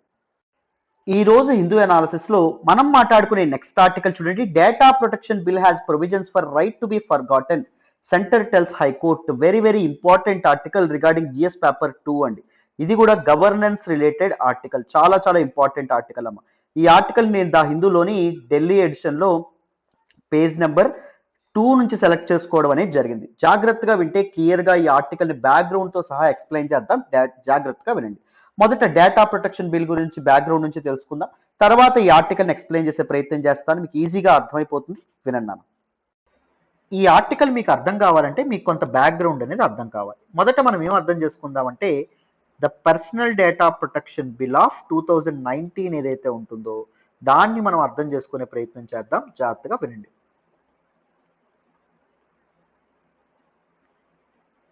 ఈ బిల్ మీకు అర్థం కావాలన్నా మీకు కొన్ని ఇంపార్టెంట్ ఆస్పెక్ట్స్ ఏవైతే ఉన్నాయో అవి తెలియాలి, కొన్ని ఇంపార్టెంట్ కాన్సెప్ట్స్ అనేవి తెలియాలి. మొదట డేటా అంటే ఏంటో తెలియాలి. Data is something a large collection of information that is stored in a computer. It is a collection of information that is a stored in a computer are A network అని చెప్పి మీరు అర్థం చేసుకోవచ్చు. సెకండ్ది data ఫిడిషరీస్ అంటే ఎవరో మీరు తెలుసుకోవాలి. Data fiduciaries, they are the entities or firms or companies that collect data అని వేరియస్ డేటాని కలెక్ట్ చేసి, దట్ ప్రాసెస్ వేరియస్ డేటాని ప్రాసెస్ చేసి and use that particular data, వాటిని మనం డేటా ఫిడిషరీస్ అంటాం. Facebook is a data fiduciary, Twitter is a data fiduciary. మనం app open చేయగానే మన పేరు, మన ఈమెయిల్ ఐడి, మన తాలూకు మొబైల్ నెంబర్ అడిగేటటువంటి ప్రతిదీ డేటా ఫిడిషరీ అవ్వడం అనేది జరుగుతుంది. జాగ్రత్త గుర్తుపెట్టుకోండి. And third important aspect data principal అనేటటువంటి ఆస్పెక్ట్ ఏదైతే ఉంటుందో దాన్ని మీరు గుర్తుపెట్టుకోవాలి. This is the individual whose data is being collected. ఎవరి తాలూకా డేటా అయితే కలెక్ట్ చేస్తున్నామో ఆ ఇండివిజువల్, నువ్వు ఒక యాప్ ఓపెన్ చేయగానే నీకు నీ మొబైల్ నెంబరు అడిగింది అనుకోండి, లేకపోతే నీ పేరు, నీ ఇంటి పేరు, అందుబాటు మీ తాలూకా ఈమెయిల్ ఐడి, మీ మొబైల్ నెంబర్ అడిగింది అనుకోండి, డేటా తీసుకునేవాడిని, అడిగినటువంటి వాడిని డేటా ఫిడిషరీస్ అంటే మిమ్మల్ని ఏమంటాము, డేటా ప్రిన్సిపల్ అని చెప్పి అనడం అనేది జరుగుతుంది. నెక్స్ట్ మీరు అర్థం చేసుకోవాల్సింది ఏంటంటే డేటా ట్రాన్స్ఫర్. డేటా ట్రాన్స్ఫర్ అంటే ఏంటి, transportation of data across borders. Across border data అనేది ట్రాన్స్పోర్ట్ అయితే ఒకరి నుంచి వేరే ప్రాంతానికి వెళ్తే దాన్ని మనం ఏమంటాం, డేటా ట్రాన్స్ఫర్ అంటాం. మనం ఇక్కడ ఇచ్చినటువంటి డేటా యూకేలో ప్రాసెస్ అవ్వడానికి వెళ్ళింది అనుకోండి, యూకే ఫామ్ ఏదైనా వాడుకుంటుంది అనుకోండి, అప్పుడు మనం డేటా ట్రాన్స్ఫర్ అంటాం. డేటా లోకలైజేషన్ అంటే ఏంటో కూడా మీరు తెలుసుకోవాలి. Data localisation is simply an act of storing data on any device physically prevent with in the borders of the country. ఒక కంట్రీ యొక్క బార్డర్స్ లోపలే ఉండేటటువంటి ఒక డివైస్ ఏదైతే ఉంటుందో ఆ డివైస్ లో మనం డేటాని స్టోర్ చేస్తే దాన్ని ఏమంటాము అంటే డేటా లోకలైజేషన్ అంటాం. అంటే బౌండరీ దాటనివ్వకపోతే డేటాని, దాన్ని మనం డేటా లోకలైజేషన్ అని చెప్పడం అనేది జరుగుతుంది. Right, now let us look at the personal data protection bill 2019. 2019లో ఈ బిల్లుని తీసుకురావడం అనేది జరిగింది. కానీ ఈ బిల్లుని తీసుకొచ్చినప్పుడు ఏం చేశారు, ఒక జాయింట్ పార్లమెంటరీ కమిటీకి డీటెయిల్డ్ ఎగ్జామినేషన్, ఈ బిల్ని డీటెయిల్డ్గా ఎగ్జామైన్ చేయమని చెప్పి ఒక టాస్క్ అనేది ఇచ్చి ఆ బిల్ని రిఫర్ చేయడం అనేది జరిగింది. What is the aim of this particular bill? It aims to provide protection of personal data. Individuals యొక్క పర్సనల్ డేటా ఏదైతే ఉంటుందో దాన్ని ప్రొటెక్ట్ చేయాలనేటటువంటి ఉద్దేశంతో this particular personal data protection bill ఏదైతే ఉంటుందో దాన్ని తీసుకురావడం అనేది జరిగింది. It creates a framework for processing such personal data. So data కలెక్షన్ని, డేటా ప్రాసెసింగ్ని అండ్ దాంతోపాటు పర్సనల్ డేటా ప్రాసెసింగ్ ఏదైతే ఉంటుందో దాని పర్సనల్ డేటా యూసేజ్ ఏదైతే ఉంటుందో దాన్ని ఇది రెగ్యులేట్ చేయడం అనేది జరుగుతుంది. ఎలా కలెక్ట్ చేయాలి, ఎలా ప్రాసెస్ చేయాలి, ఎలా యూజ్ చేయాలని చెప్పి ఇది చెప్పడం అనేది జరుగుతుంది. And it establishes A data protection authority. If any complaint ఏమైనా ఉంటే, గ్రీవెన్స్ ఏమైనా ఉంటే ఈ డేటా ప్రొటెక్షన్ అథారిటీ అనేది చూసుకుంటుంది. So data protection authority will be constituted on lines similar to the Personal Data Protection Bill 2019. దీనిలో భాగంగా డేటా ఏదైతే ఉంటుందో దాన్ని రెండు రకాలుగా వీళ్ళు విడదీయడం అనేది జరిగింది. ఒకటి పర్సనల్ డేటా అన్న, వ్యక్తిగతమైనటువంటి డేటా, రెండు సమాచారం. రెండవది ఏంటంటే non personal data. Personal data అంటే ఏంటి, నీ ఐడెంటిటీని తెలిపేటటువంటి డేటా. అంటే సపోజ్ నీ పేరు ఏదైతే ఉంటుందో నీ పేరు, నీ జెండర్ ఏదైతే ఉంటుందో జెండర్, నీ వయసు ఏదైతే ఉంటుందో ఇవన్నీ ఐడెంటిటీని తెలపడం అనేది జరుగుతుంది. So this is non-personal data. Non-personal data is an aggravated data through which individuals can't be identified. అంటే నీ మొబైల్ నెంబర్ ఏదైతే ఉంటుందో నీ మొబైల్ నెంబర్ కానీ, లేకపోతే నీ జెండర్ ఏదైతే ఉంటుందో నీ జెండర్, నీ వయసు కానీ, వయసుని బట్టి నీ ఐడెంటిటీని డిక్లేర్ చేయలేం కదా. సో అలాంటివన్నీ నాన్ పర్సనల్ డేటా అవ్వడం అనేది జరుగుతుంది. అర్థమైందా? అయితే ఈ బిల్ అనేది ఎందుకు తీసుకురావడం అనేది జరిగింది, అప్పటికప్పుడు తీసుకురావాల్సినటువంటి అవసరం ఏంటి చూడండి. 2017లో ఒక ఇంపార్టెంట్ జడ్జిమెంట్ అనేది రావడం అనేది జరిగింది. ఏంటి ఆ judgment? Puttaswamy versus Union of India అనేటటువంటి జడ్జిమెంట్ ఏదైతే ఉంటుందో దీన్ని ప్రైవసీ జడ్జిమెంట్ అని కూడా అనడం అనేది జరుగుతుంది. దీనిలో సుప్రీంకోర్టు తన ల్యాండ్ మార్క్ జడ్జిమెంట్ ఇస్తూ రైట్ టు ప్రైవసీ ఏదైతే ఉంటుందో, గోప్యతాపరమైనటువంటి హక్కు ఏదైతే ఉంటుందో, it is a fundamental right, అది ప్రాథమిక హక్కు అని చెప్పడం అనేది జరిగింది. అర్థమైందా? అది ఒక ప్రాథమిక హక్కు, రాజ్యాంగం ప్రజలకు కల్పించినటువంటి ఒక ప్రాథమిక హక్కు కింద వస్తుంది. It will come under article 21 of the constitution, right to life and personal Liberty కింద వస్తుంది. మనకి ఫండమెంటల్ రైట్స్ అనేటటువంటి పార్ట్ 3 ఆఫ్ ద కాన్స్టిట్యూషన్ అండి. రాజ్యాంగంలో మూడవ భాగాన్ని ఏమంటామంటే ప్రాథమిక హక్కులు అంటాం. Part 3 of the constitution comprises of article 12 to article 35 అమ్మ. ఇందులో మధ్యలో ఆర్టికల్ 21 అనేటటువంటిది ఒకటి ఉంటుంది. అది ఏం చెప్తుంది అంటే, అది ఏమిస్తుంది అంటే సిటిజన్స్ ఆఫ్ ఇండియాకి రైట్ టు లైఫ్ ఏదైతే ఉంటుందో, జీవించేటటువంటి హక్కుని అండ్ వ్యక్తిగత స్వేచ్ఛని, పర్సనల్ లిబర్టీని పొందేటటువంటి హక్కుని ఇస్తుంది. వ్యక్తిగత స్వేచ్ఛలో భాగమే ప్రైవసీ. అర్థమైందా? ఒక వ్యక్తికి ప్రైవసీ అనేది ఇన్ష్యూర్ చేసేటటువంటి బాధ్యత స్టేట్ది, రాజ్యానిది అని చెప్పి ఇక్కడ మనకి చెప్పడం అనేది జరిగింది సుప్రీంకోర్టు. అర్థమైందా? సుప్రీంకోర్టు ఇచ్చినటువంటి తీర్పు ప్రకారం తర్వాత 2017లోనే గవర్నమెంట్ బిఎన్ శ్రీకృష్ణ కమిటీ ఏదైతే ఉంటుందో, సెంట్రల్ గవర్నమెంట్ బిఎన్ శ్రీకృష్ణ కమిటీని ఏర్పాటు చేయడం అనేది జరిగింది. ఈ బిఎన్ శ్రీకృష్ణ కమిటీని ఎందుకు ఏర్పాటు చేసింది? Various issues to data protection ఇండియాలో డేటా ప్రొటెక్షన్ గురించి ఏవైతే ఇష్యూస్ ఉన్నాయో వాటన్నింటి గురించి వీలైతే స్టడీ చేయండి, స్టడీ చేసి ఒక రిపోర్ట్తో ముందుకు రండి అని చెప్పడం అనేది జరిగింది. అర్థమైందా? సో వీళ్ళు ఇచ్చినటువంటి, శ్రీకృష్ణ కమిటీ ఇచ్చినటువంటి రికమెండేషన్స్ ప్రకారమే ఈ డేటా ప్రొటెక్షన్ బిల్ ఆఫ్ 2019 ఏదైతే ఉంటుందో అది తీసుకొచ్చారు. కానీ ఫర్దర్ ఎగ్జామినేషన్ కోసం, ఫర్దర్ ఇన్వెస్టిగేషన్ కోసం దాన్ని ఏం చేయడం అనేది జరిగింది, మన ఇవేవైతే ఉన్నాయో, I mean joint parliamentary committee ఏదైతే ఉంటుందో దానికి రిఫర్ చేయడం అనేది జరిగింది. Right. So personal data protection bill అనేది ఏం ప్రొవైడ్ చేస్తుంది? It provides or regulates personal data related to individuals యొక్క పర్సనల్ డేటాని ఇది రెగ్యులేట్ చేయడం అనేది జరుగుతుంది. It will regulate the collection and దాంతోపాటు ప్రాసెసింగ్, దాంతోపాటు స్టోరేజ్, దాంతోపాటు usage of A personal data, once personal డేటాని ఇది చేయడం. It governs the processing of personal data by both government and companies incorporate India. Government ఒక వ్యక్తి డేటాని ఎలా యూజ్ చేసుకుంటుంది, ఎలా ప్రాసెస్ చేస్తుంది, ఎలా కలెక్ట్ చేస్తుంది, అండ్ దాంతోపాటు కంపెనీస్ ఆర్ ఫర్మ్స్, ఇండియాలో ఉన్నటువంటి కంపెనీస్ ఎలా కలెక్ట్ చేస్తున్నాయి, ఎలా ప్రాసెస్ చేస్తున్నాయి, ఎలా స్టోర్ చేస్తున్నాయి, ఎలా యూజ్ చేస్తున్నాయి అనేటటువంటి విషయాన్ని ఇది రెగ్యులేట్ చేయడం అనేది జరుగుతుంది. సో డేటాని 3 రకాలుగా విడదీశారు ఇందులో. పర్సనల్ డేటా అని చెప్పి విడదీయడం అనేది జరిగింది. Personal data includes name and address, it reveals your identity. Sensitive personal data అంటే నీ financial information, bank account details కానీ, కార్డ్ డీటెయిల్స్ కానీ, ఇవన్నీ నీ హెల్త్ గురించి విషయాలు, నీ బయోమెట్రిక్ ఏదైతే ఉంటుందో, నీ తాలూకా వేలు ముద్రలు కానీ లేకపోతే ఐ ర్యాషెస్ కానీ, ఇవన్నీ. అండ్ దాంతోపాటు క్యాస్ట్, నీ కులము, నీ తాలూకా రిలీజియన్, నీ తాలూకా మతం ఏదైతే ఉంటుందో మతం, నీ తాలూకా సెక్షువల్ ఓరియంటేషన్, అర్థమైందా? నీ తాలూకా సెక్షువల్ ఓరియంటేషన్ ఏదైతే ఉంటుందో sexual orientation, that is are you lesbian, లేకపోతే నువ్వు స్ట్రైటా, లేకపోతే దీస్ గేయా, బైసెక్షువల్లా, లేకపోతే ట్రాన్స్జెండరా, ఇవన్నీ తెలుసుకునే ప్రయత్నం చేస్తే అది సెన్సిటివ్ పర్సనల్ డేటా ఉంటుంది. మూడవది critical personal data. It is military are national security data అండి.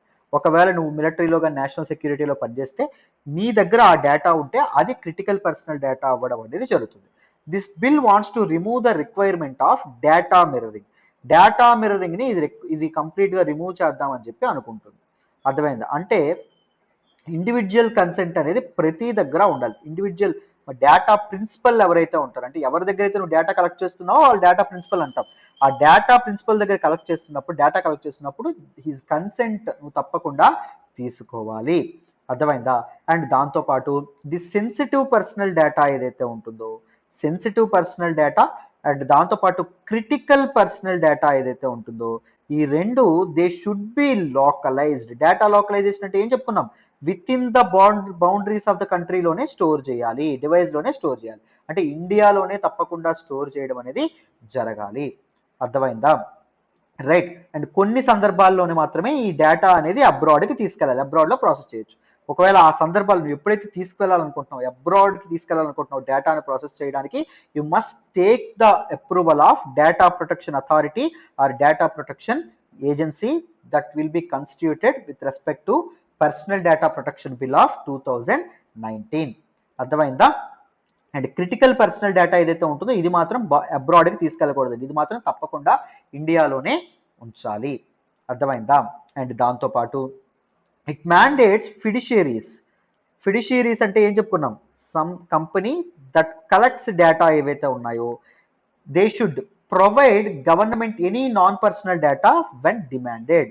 సో ఎటువంటి అడ్రస్ కానీ ఇలాంటి నాన్ పర్సనల్ డేటా ఏదైతే ఉంటుందో ఈ నాన్ పర్సనల్ డేటా గవర్నమెంట్ అడిగినప్పుడు గవర్నమెంట్ అంటే నీ ఇష్టాలు కానీ ఇవన్నీ ఏవైతే ఉంటాయో వీటన్నిటిని గవర్నమెంట్ అడిగితే ఈ ఫిడిషియస్ ఫేస్బుక్ కానీ ట్విట్టర్ కానీ ఇవన్నీ తప్పకుండా ప్రొవైడ్ చేయాలి. గవర్నమెంట్కి కాదని అనకూడదు. అర్థమైందా? అండ్ దాంతోపాటు all the social media companies they should have their own user verification mechanism. User verification mechanism అనేది ఉండాలి. సో ఈ ఫేక్ అకౌంట్స్ ఇవన్నీ తగ్గించడానికి ఇది ఏదైతే ఉంటుందో దిస్ పర్టిక్యులర్ ప్రొవిజన్ ఏదైతే ఉంటుందో దాన్ని తీసుకురావడం అనేది జరిగింది. అర్థమైందా? చాలా చాలా చాలా ఇంపార్టెంట్, రైట్? మరి ఇప్పుడు this personal data protection bill ఎందుకు న్యూస్లోకి వచ్చింది అది మనం తెలుసుకోవాలి. ఆర్టికల్ ఇప్పుడు డిస్కస్ చేసే ప్రయత్నం చేద్దాం. జాగ్రత్తగా వినండి, మీకు ఈజీగా అర్థమవుతుంది. సో ఇప్పటి వరకు జాయింట్ పార్లమెంటరీ కమిటీ దగ్గర ఉన్నటువంటి డేటా ప్రొటెక్షన్ బిల్ ని మొత్తానికి సెంట్రల్ గవర్నమెంట్ పార్లమెంటులో ఇంట్రడ్యూస్ చేయడం అనేది జరిగింది ఆన్ థర్స్డే.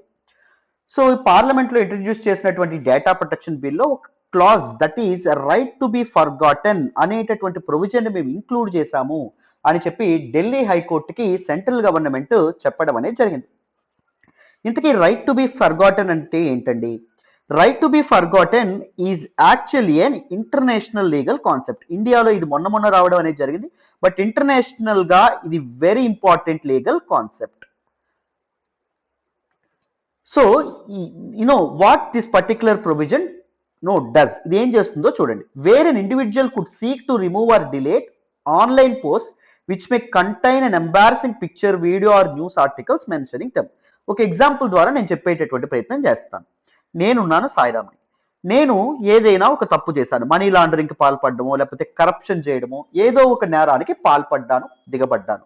సో నాకు వీళ్ళు ఏం చేశారు, పోలీసులు ఎవరైతే ఉన్నారో పోలీసులు అరెస్ట్ చేశారు, కోర్టు ముందు ప్రవేశపెట్టారు, ఇన్వెస్టిగేషన్ అనేది జరిగింది. ఇన్వెస్టిగేషన్లో ఏం తేలింది అంటే ఇప్పుడు నేను పట్టుబడగానే న్యూస్ పేపర్స్ ఏం చేస్తాయి, పలానా సాయిరామ్ అనేటటువంటి వ్యక్తి కరప్షన్కి పాల్పడ్డాడు, మనీ లాండరింగ్కి పాల్పడ్డాడు అని ఆర్టికల్స్ రాస్తాయా? Even not only this paper media కాకుండా డిజిటల్ మీడియాలో కూడా చాలా ఆర్టికల్స్ రావడం అనేది జరుగుతుందా? ఇప్పుడు ఒకవేళ ఇన్వెస్టిగేషన్లో లేదు సాయిరామ్ అసలు చేయలేదు అని చెప్పి తేలింది అనుకోండి. తేలితే ఇప్పుడు నేను ఏం చేయొచ్చు, I have the right to ask the administration to ask the government to delete all these media links. నా గురించి తప్పుడు ప్రచారం చేసినటువంటి మీడియా లింక్స్ ఏవైతే ఉన్నాయో వాటన్నింటినీ డిలీట్ చేయించేటటువంటి హక్కు నాకు ఉంది. అర్థమైందా?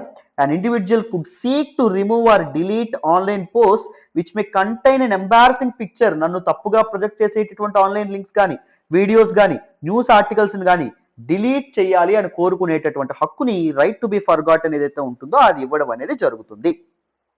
This right to be forgotten is actually an inalienable part of right to privacy.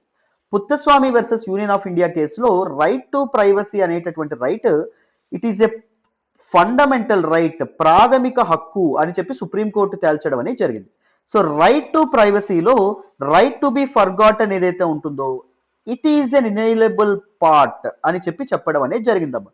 So right to be forgotten అనేటటువంటిది రైట్ టు ప్రైవసీలో అంతర్భాగం కాబట్టి రైట్ టు బి ఫర్గాటన్ కూడా ఫండమెంటల్ రైట్ అవుతుంది అనే విధంగా సుప్రీంకోర్టు ఏదైతే ఉంటుందో రీసెంట్ గా this ministry of electronics and information technology ఏదైతే ఉంటుందో అది ఢిల్లీ హైకోర్టుకి ఇచ్చినటువంటి తన అఫిడవిట్ లో చెప్పడం అనేది జరిగింది, తన మాటలో చెప్పడం అనేది జరిగింది.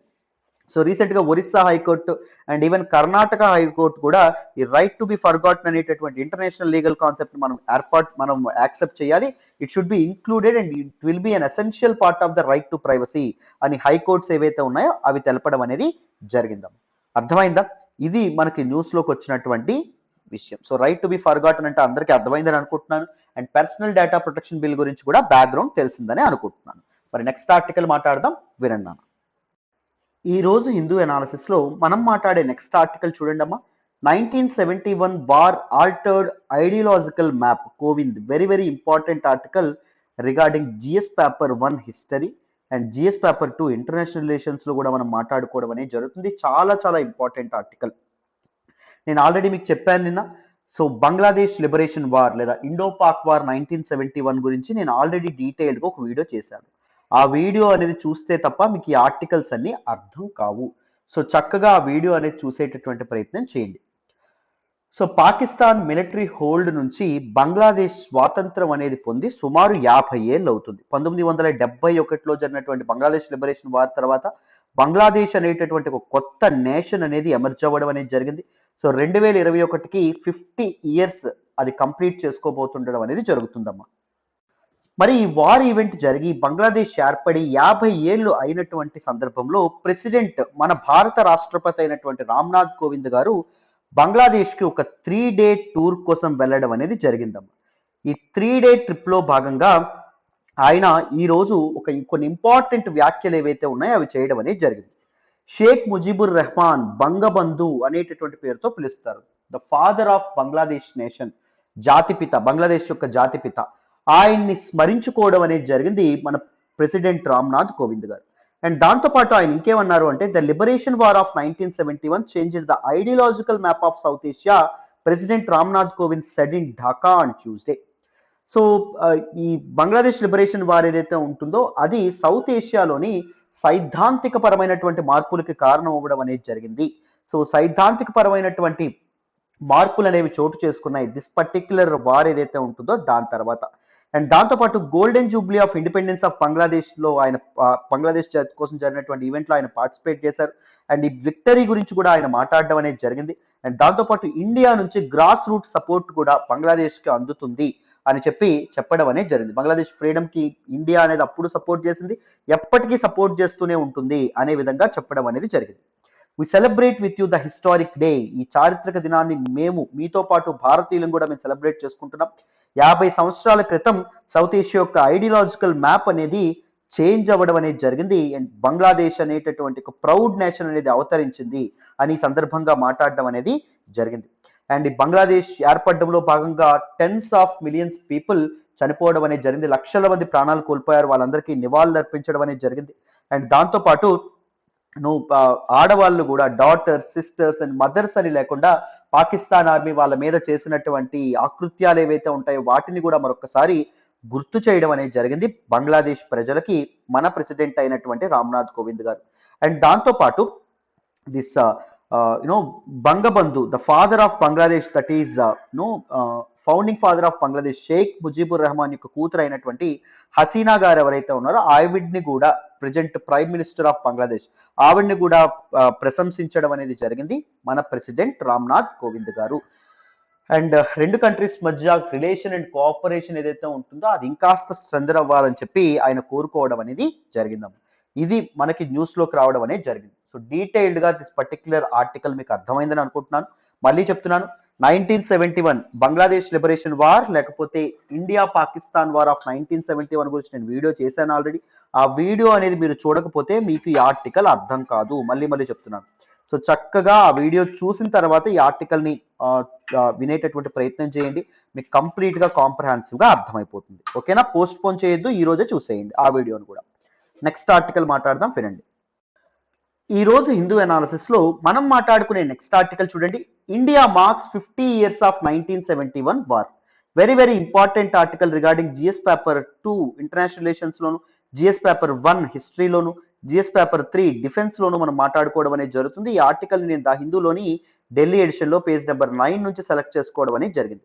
చెప్పాను కదా, 1971 India Pakistan war or Bangladesh liberation war కి ఆ ఈవెంట్ జరిగి 50 ఏళ్ళు అవుతుంది. గోల్డెన్ జూబ్లీ సెలబ్రేట్ చేసుకుంటున్నారు బంగ్లాదేశ్లో. సో ఈ విక్టరీలో ఇండియా బంగ్లాదేశ్కి స్వాతంత్రం రావడంలో India very important key role play చేయడం అనేది మనందరికీ తెలిసినటువంటి విషయమే. So India it commemorated 50 years of this decisive victory in the 1971 liberation war of Bangladesh. ఈ విక్టరీని ఇండియా మరొక్కసారి పురస్కరించుకొని సెలబ్రేట్ చేసుకోవడం అనేది జరిగింది. డిఫెన్స్ మినిస్టర్ అయినటువంటి రాజ్నాథ్ సింగ్ ఈ పర్టిక్యులర్ వార్ ఏదైతే ఉంటుందో దాన్ని golden chapter in India's military history, భారతదేశ మిలిటరీ చరిత్రలోని గోల్డెన్ చాప్టర్ అని అభివర్ణించడం అనేది జరిగిందమ్మ. స్వర్ణయుగం అని అభివర్ణించడం అనేది జరిగింది. ఎందుకంటే కేవలం 9 రోజుల్లో పాకిస్తాన్ మిలిటరీ ఏదైతే ఉంటుందో దాన్ని తోక ముడిచేలా చేసింది ఇండియన్ ఆర్మీ. సో ఈ వార్ గురించి మళ్ళీ చెప్తున్నాను, ఒకసారి ఆ వీడియో అనేది మీరు తప్పకుండా చూడాలి. Bangladesh liberation war LTX class అని యూట్యూబ్లో సెర్చ్ చేస్తే మీకు వస్తుంది. సో మీరు చక్కగా చూసేటటువంటి ప్రయత్నం చేయండి. అర్థమైందా?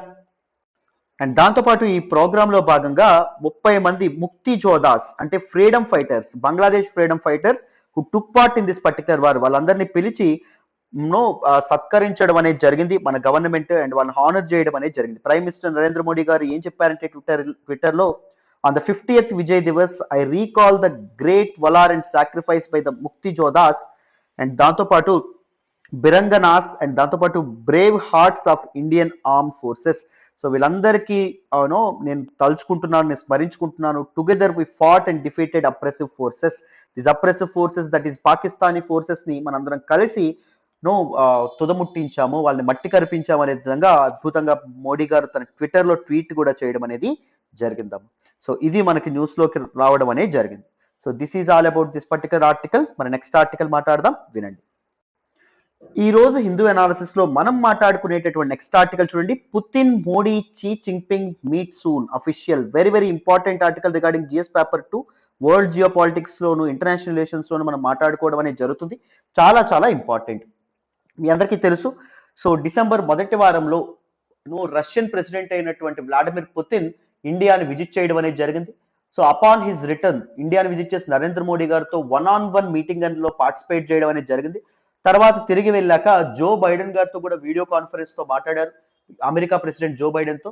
అండ్ దాంతోపాటు ఇప్పుడు చైనీస్ ప్రెసిడెంట్ అయినటువంటి షీ జిన్పింగ్ ఎవరైతే ఉన్నారో ఆయనతో కూడా మీటింగ్ కండక్ట్ చేయడం అనేది జరిగింది. ఈ మీటింగ్ లో ఏ విషయాలు మాట్లాడుకున్నారు, ఏ విషయాలు డిస్కస్ చేసుకున్నారు అని చెప్పి ఒక ప్రెస్ రిలీజ్ అనేది రిలీజ్ చేశారండి, ఒక ప్రెస్ నోట్ రిలీజ్ చేశారు. పుతిన్ యొక్క ప్రెసిడెన్షియల్ ఎయిడ్ అంటే ప్రెసిడెన్షియల్ సెక్రటరీ అని చెప్పి మనం అనుకోవచ్చు, ఒక అఫీషియల్ రిలీజ్ చేయడం అనేది జరిగింది. దానిలో ఏం చెప్పారు అంటే, both China and Russia are intended to organize a trilateral summit with India. So both Russia, India and China కలిపి ఒక ట్రైలేటరల్ సమిట్ లో ఫ్యూచర్ లో భవిష్యత్తులో వెరీ సూన్ పార్టిసిపేట్ చేయబోతున్నారు అని చెప్పి చెప్పడం అనేది జరిగిందమ్మా.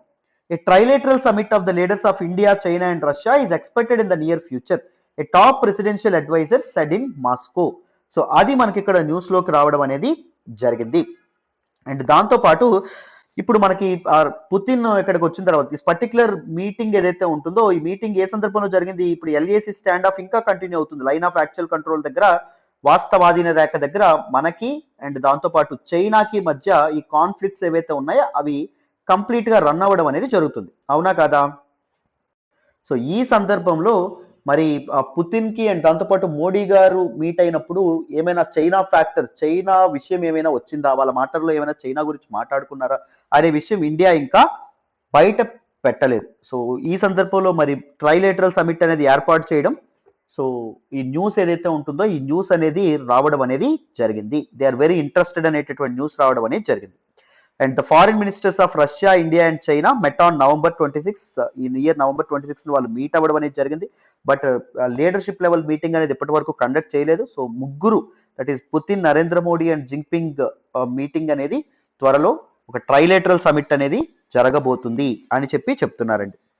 సో ఈ నవంబర్ 26 మీటింగ్ లో ఈ ఫారిన్ మినిస్టర్స్ ఎవరైతే ఉన్నారో 3 కంట్రీస్ యొక్క ఫారిన్ మినిస్టర్ కౌంటరింగ్ టెర్రరిజం, ఉగ్రవాదం ఏదైతే ఉంటుందో ఉగ్రవాదాన్ని రూపుమాపడానికి అందరం కలిసి కృషి చేస్తాము అని చెప్పి చెప్పడం అనేది జరిగింది. కానీ చైనాకి ఎగనెస్ట్ గా ఏర్పడినటువంటి grouping that is quadrilateral security dialogue, quad ఏదైతే ఉంటుందో మీ అందరికీ తెలుసు, comprises of 4 nations. One is United States of America, Australia, India and Japan. ఎందుకండి ఇది ఏర్పడింది అంటే free open and Indo Pacific కోసం, free open and inclusive Indo Pacific కోసం ఏర్పాటు అవ్వడం అనేది జరిగింది. అంటే ఇండో పసిఫిక్ రీజియన్ లో ఏ ఒక్క కంట్రీ యొక్క డామినెన్స్ ని రిస్ట్రిక్ట్ చేయడానికి, అంటే ముఖ్యంగా చెప్పాలంటే చైనాని కంట్రోల్ చేయడానికి. బట్ ఈ క్వాడ్ విషయంలో మాత్రం సో రష్యా అనేది ఎవరికి సపోర్ట్ చేస్తుంది అంటే చైనాకి సపోర్ట్ చేస్తూ ఉండడం అనేది జరిగింది rather than India, right? Quad ఏదైతే ఉందో this with Russia supporting Chinese concern on Indo Pacific grouping quad. Quad కి ఎగనెస్ట్ గా చైనా చాలా కన్సర్న్స్ అనేవి రైజ్ చేయడం అనేది జరిగింది. ఈ సందర్భంలో రష్యా అనేది చైనా వైపే ఉండడం అనేది జరిగింది. సో ఇదొక్కటి తప్ప మిగిలిన అన్ని విషయాల్లోని మేము కలిసి కోఆపరేషన్ చేసుకుంటాము, మా రిలేషన్ స్ట్రెంథన్ చేసుకుంటామని చెప్పి ఫారిన్ మినిస్టర్స్ లెవెల్ మీటింగ్ లోనే వాళ్ళు డిస్కస్ చేయడం అనేది జరిగిందమ్మ నవంబర్ 26న. మరి ఈ 3 కంట్రీస్ మధ్య మరి డిస్కషన్స్ అనేవి లేదా ఒక ట్రైలేటరల్ సమిట్ జరుగుతుందో లేదో మరి చూడాలి, రైట్? ఇది మనకు న్యూస్ లోకి వచ్చిందండి. సో మరి నెక్స్ట్ ఆర్టికల్ మాట్లాడదాం, వినండి అన్న. ఈ రోజు హిందూ అనాలిసిస్ లో మనం మాట్లాడుకునే నెక్స్ట్ ఆర్టికల్ చూడండి. United States imposes sanctions against China over abuse of Uighurs. Very very important article regarding GS paper 2 and international relations and human rights లో మనం మాట్లాడుకుంటాం. ఈ ఆర్టికల్ నేను ద హిందూలోని ఢిల్లీ ఎడిషన్ లో పేజ్ నెంబర్ 11 నుంచి సెలెక్ట్ చేసుకోవడం అనేది జరిగింది. జాగ్రత్తగా వింటే క్లియర్ గా ఈ ఆర్టికల్ ని బ్యాక్గ్రౌండ్ నుంచి తెలుసుకుందాం. జాగ్రత్తగా వినండి.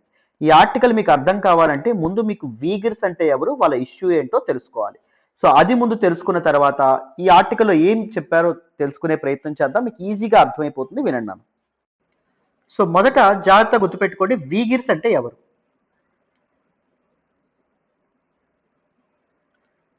వీగిర్స్ are actually they are predominantly Turkish speaking ethnic group అండి. టర్కిష్ లాంగ్వేజ్ మాట్లాడతారు, speaking ethnic group, and they are primarily confined to China's northwest region. China యొక్క నార్త్ వెస్ట్ రీజియన్ కి కన్ఫైన్ అవుతారు, దట్ ఈజ్ జిన్జియాంగ్. ఇక్కడ map లో Xinjiang కనిపిస్తుందని అనుకుంటున్నా. So this is India, so ఇది చైనా. చైనాలో భాగంగా జిన్జియాంగ్ ఉండడం అనేది జరుగుతుంది. దిస్ ఇస్ జిన్జియాంగ్ రీజియన్, అక్కడ ఎక్కువగా ఉండడం అనేది జరుగుతుంది. It is one of the largest Muslim group in this particular region. Xinjiang లో ఉంటున్నటువంటి లార్జెస్ట్ ముస్లిం గ్రూప్ ఎవరు అంటే వీగిర్స్ ఎవరైతే ఉన్నారో వీగిర్స్.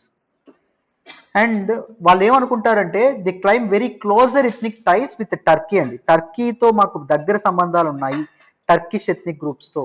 అండ్ సెంట్రల్ ఏషియన్ కంట్రీస్ ఏవైతే ఉన్నాయో, తుర్క్మినిస్తాన్ కానీ ఉజ్బెకిస్తాన్ కానీ, ఈ సెంట్రల్ ఏషియన్ కంట్రీస్ తో కూడా మాకు దగ్గర సంబంధాలు ఉన్నాయి అని చెప్పి ఈ వీగిర్స్ ఎవరైతే ఉన్నారో వాళ్ళని వాళ్ళు క్లైమ్ చేసుకోవడం అనేది జరుగుతుంది. Right, then why China is hating Uighurs. Uighurs అంటే చైనాకి ఎందుకు పడదు అనేది మనం తెలుసుకోవాలి. జిన్జియాంగ్ రీజియన్ ఏదైతే ఉంటుందో it is technically an autonomous region with in China. అది ఒక autonomous region, it is a part of Tibet, elsewhere Tibet, కాబట్టి అదొక అటానమస్ రీజియన్, దాని సెల్ఫ్ గవర్నెన్స్ దానికి ఉండడం అనేది జరుగుతుంది. And Xinjiang is very rich in minerals అండి. జిన్జియాంగ్ లో మినరల్స్ ఏవైతే ఉంటాయో, ఖనిజాలు, ఇవన్నీ ఖనిజ సంపత్తి ఇవన్నీ ఎక్కువగా దొరకడం అనేది జరుగుతుంది. And it is sharing borders with 8 countries. Xinjiang అనేది 8 కంట్రీస్ తో బార్డర్ షేర్ చేసుకుంటుంది. ఆ 8 కంట్రీస్ ఏంటో నాకు కామెంట్ బాక్స్ లో తెలియజేయండి, ఎంతవరకు కరెక్ట్ గా చెప్తారో చూద్దాం. సో ఓవర్ ద డికేడ్స్ మనకి ఎప్పుడైతే చైనా అనేది మ్యానుఫ్యాక్చరింగ్ హబ్ గా ఎదగడం అనేది జరిగిందో, ఈ మినరల్స్, ఈ తాలూకా రేడియో యాక్టివ్ సబ్స్టెన్స్ బాగా దీనిగా ఉన్నటువంటి, ఎక్కువగా ఉన్నటువంటి జిన్జియాంగ్ ప్రావిన్స్ ప్రాస్పరస్ గా తయారవ్వడం అనేది జరిగింది. చాలా చాలా రిచ్ గా మారడం అనేది జరిగింది. ప్రాస్పరస్ గా మారడం వల్ల large number of majority Han Chinese group. చైనాలో ఎక్కువ మంది ఎవరు ఉంటారంటే హాన్ ట్రైబ్ పీపుల్, హాన్ ఎథ్నిసిటీకి చెందినటువంటి పీపుల్ ఉంటారు. సో ఈ మెయిన్లాండ్ చైనా నుంచి ఈ హాన్ పీపుల్ ఎవరైతే ఉన్నారో వాళ్ళు జిన్జియాంగ్ కి మైగ్రేట్ అవ్వడం అనేది జరిగింది. అర్థమైందా? So the cornered the better jobs, అక్కడ బెటర్ జాబ్స్ వాళ్ళు సంపాదించడం అనేది జరిగింది.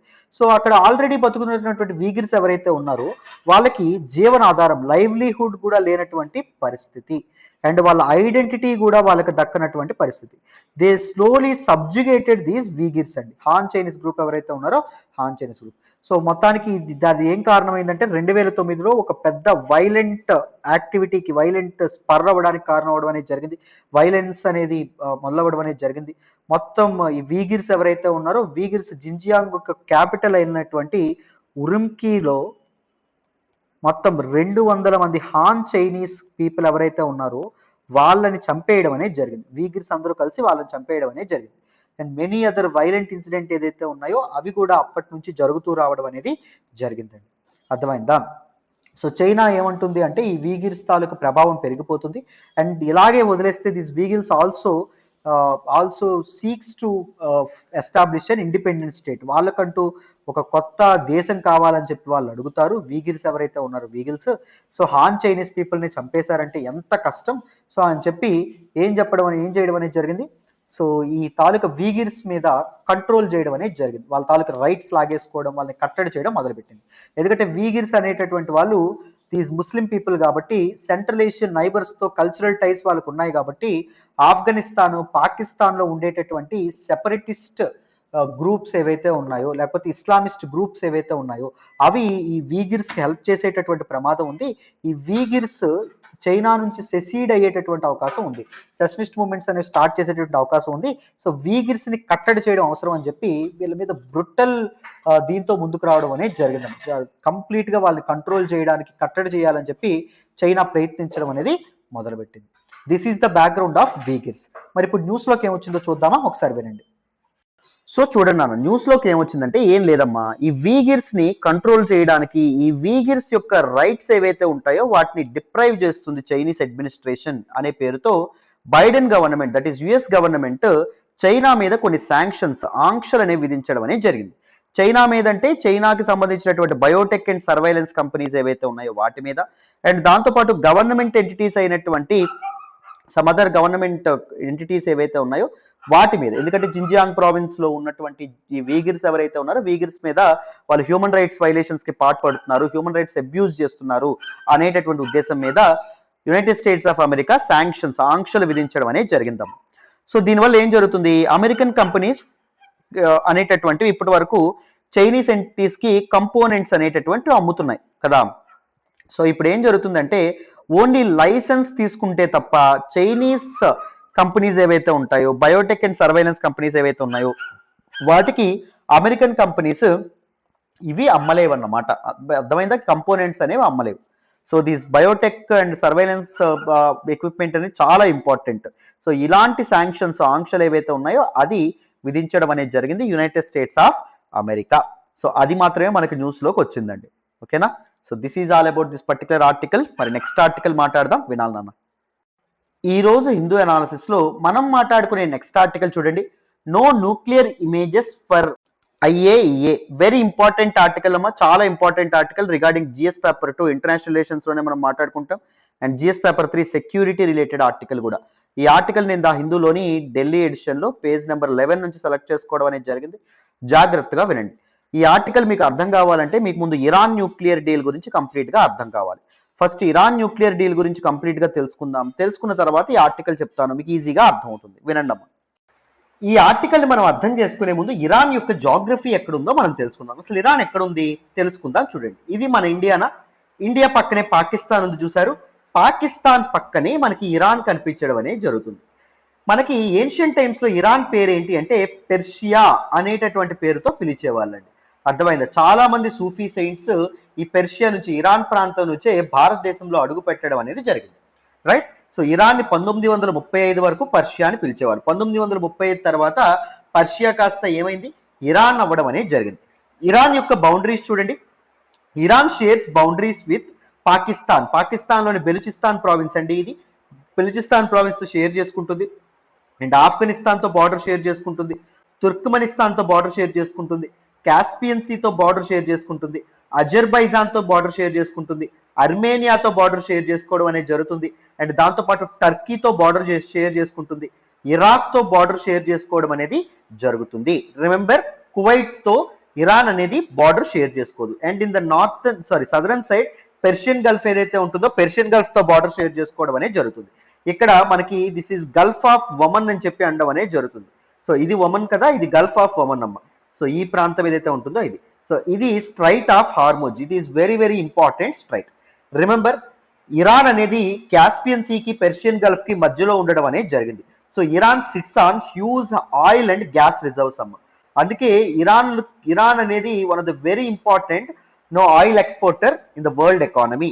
సో ఇరాన్ మీద శాంక్షన్స్ ఒకవేళ పడిన, ఇరాన్ పాలిటిక్స్ లో ఏమైనా సిగ్నిఫికెంట్ చేంజెస్ వచ్చినా వరల్డ్ మార్కెట్ లో ఆయిల్ యొక్క ధరలు ఏవైతే ఉన్నాయో అవి మారడం అనేది జరుగుతుంది. జాగ్రత్తగా గుర్తుపెట్టుకోండి. Because Iran sits between Iran is sandwich between Caspian sea and Persian gulf, which is a rich region for oil and gas reserves అమ్మ. అర్థమైందా? సో వీటిని జాగ్రత్తగా గుర్తుపెట్టుకోవాలి. ఇరాన్ యొక్క క్యాపిటల్ ఏంటి అంటే టెహ్రాన్. అండ్ రిలీజియన్ ప్రకారంగా వస్తే Iran is a Shia majority country. So మీ అందరికీ తెలుసు ఇస్లాం ఏదైతే ఉంటుందో, ఇస్లాం మనకి హిందూయిజంలో ఎలా అయితే డిఫరెంట్ సెక్ట్స్ అనేవి ఉంటాయో ఇస్లాంలో కూడా డిఫరెంట్ సెక్ట్స్ ఉంటాయి. ఒకటి షియా సెక్ట్, రెండవది ఏంటి అంటే సున్నీ. ప్రపంచంలో ఎక్కువ శాతం మంది ముస్లింలు సున్నీ సెక్ట్కి చెందినటువంటి వాళ్ళు, షియా సెక్ట్కి చెందినటువంటి వాళ్ళు తక్కువగా ఉంటారు. ఎక్కువగా ఇరాన్ పాపులేషన్ మాత్రం అరౌండ్ 65-70% ఆఫ్ ఇరానియన్స్ పాపులేషన్ మాత్రం షియా సెక్ట్ ఆఫ్ ముస్లిమ్స్ అమ్మ. అర్థమైందా?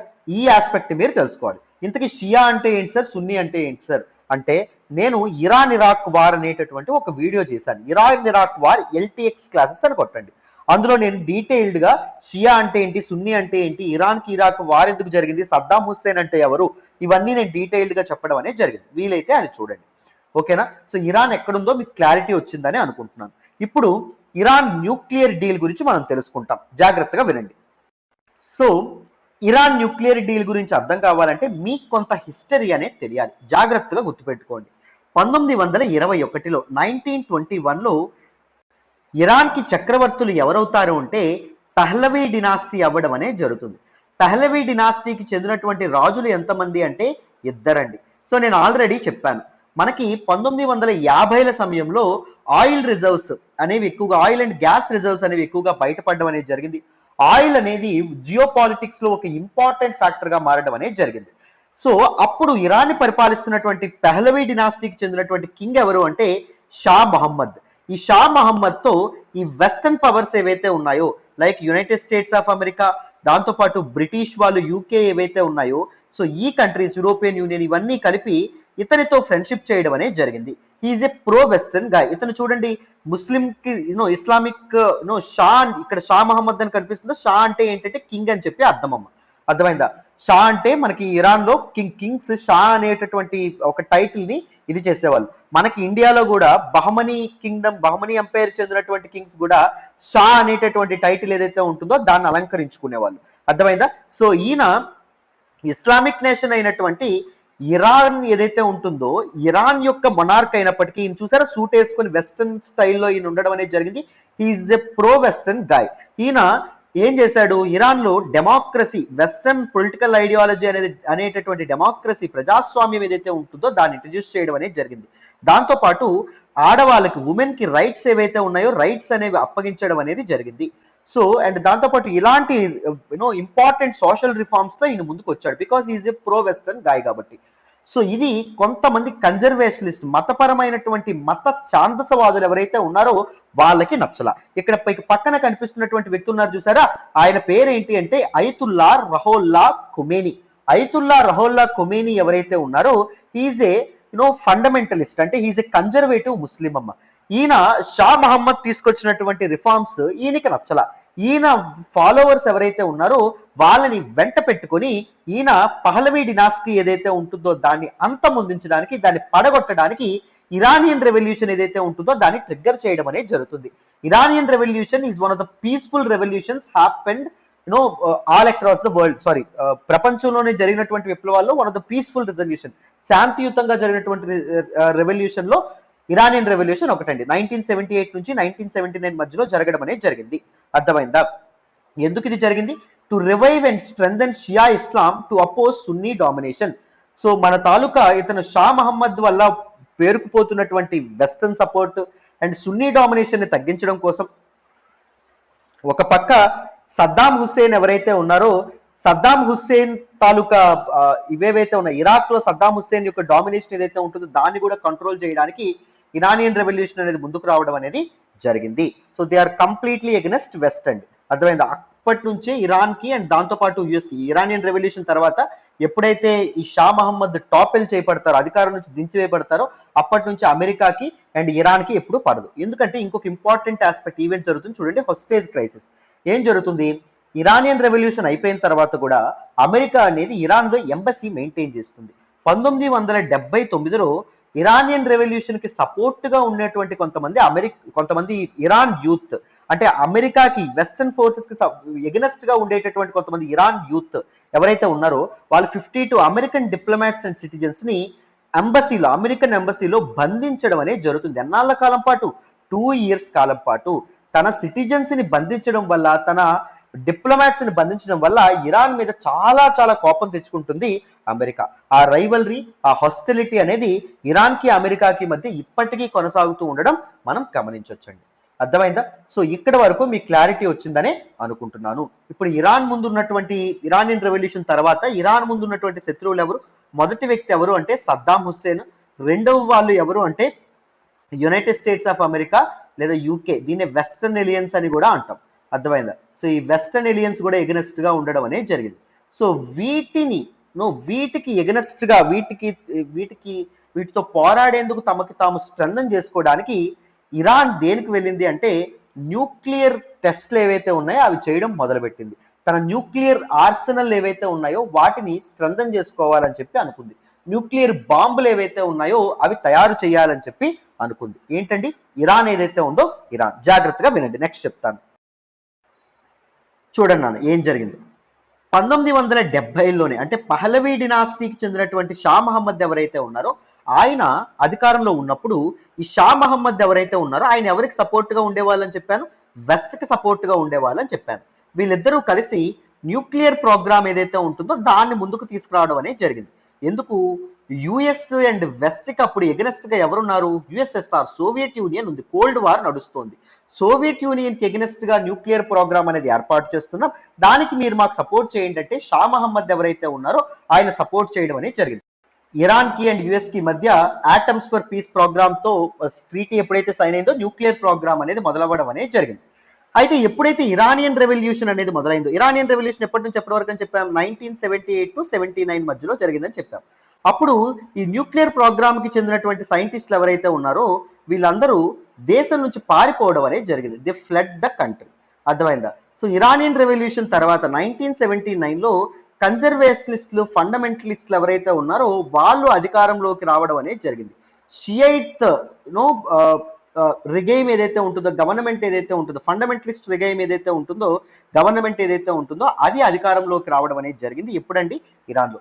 మళ్ళీ 1980sలో కొత్త గవర్నమెంట్ ఏదైతే ఉంటుందో అది న్యూక్లియర్ ప్రోగ్రామ్ ఏదైతే ఉంటుందో దాన్ని రీస్టార్ట్ చేద్దామని చెప్పి, రివైవ్ చేద్దామని చెప్పి అనుకుంది. ఇప్పుడు ఈ కొత్త గవర్నమెంట్కి ఎగనెస్ట్ గా వెస్ట్ ఉంది, అంతేనా? ఎందుకంటే వెస్ట్ కి సపోర్ట్ గా ఉన్నటువంటి పెహ్లవీ లీడర్ని వీళ్ళు పడగొట్టేశారు కాబట్టి, అండ్ దాంతో పాటు అమెరికన్ హోస్టేజ్ క్రైసిస్ ఏదైతే ఉంటుందో అది కూడా జరిగింది కాబట్టి, రైట్. సో న్యూక్లియర్ ప్రోగ్రామ్ ఏదైతే ఉంటుందో అది రివైవ్ చేయడంలో భాగంగా ఈ కొత్త గవర్నమెంట్ ఎవరి తాలూకా హెల్ప్ తీసుకుంది అంటే పాకిస్తాన్ యొక్క హెల్ప్ తీసుకుంది. రెండింటి మధ్య 1992లో ఒక అగ్రిమెంట్ జరిగింది. తర్వాత చైనా యొక్క హెల్ప్ కూడా తీసుకుంది. అంటే ఆ వెస్ట్ కి ఎగ్నెస్ట్ గా ఎవరున్నారు? వాళ్ళ సపోర్ట్ అన్నమాట. రష్యా ఏదైతే ఉంటుందో రష్యా యొక్క సపోర్ట్ కూడా తీసుకోవడం అనేది జరిగింది. అర్థమైందా? సో వీళ్ళందరూ కలిసి ఇప్పుడు న్యూక్లియర్ ప్రోగ్రామ్ అనేది రీఇన్స్టేట్ చేశారు. సో ఈ ఇరాన్ న్యూక్లియర్ ప్రోగ్రామ్ ఎప్పుడైతే మొదలుపెట్టిందో వెస్ట్ ఏం చేసింది? ఇరాన్ మీద శాంక్షన్స్ అనేవి వేయడం అనేది మొదలుపెట్టింది. 2000s టైంలో ఇరాన్ మీద వెస్టర్న్ ఫోర్సెస్ అంటే ఎవరెవరు? United States of America and British వాళ్ళు ఎవరైతే ఉన్నారో వాట్ దే డిడ్, వాళ్ళు శాంక్షన్స్ అనే వేశారు, ఆంక్షలు అనే వేశారు. ఎకనామిక్ శాంక్షన్స్ అని చెప్పి అంటాం. అంటే ఇరాన్ నుంచి ఆయిల్ కొనుక్కోకుండా ఉండడం కానీ, లేకపోతే ఇరాన్ ఎక్స్పోర్ట్స్ ఏవైతే ఉంటాయో వాటిని బ్యాన్ చేయడం కానీ, ఇలాంటివి ఏవైతే ఉంటాయి, లేకపోతే ఇరాన్ డిప్లొమాట్స్ ఎవరైతే ఉన్నారో వాళ్ళ మీద శాంక్షన్స్ విధించడం కానీ ఇవన్నీ చేయడం అనేది జరిగింది. It severely hurt the Iran's exports అండి. ఇరాన్స్ ఆయిల్ బిజినెస్ ని చాలా చాలా హర్ట్ చేయడం అనేది జరిగింది. US and British taluka sanctions ఏవైతే ఉన్నాయో శాంక్షన్స్.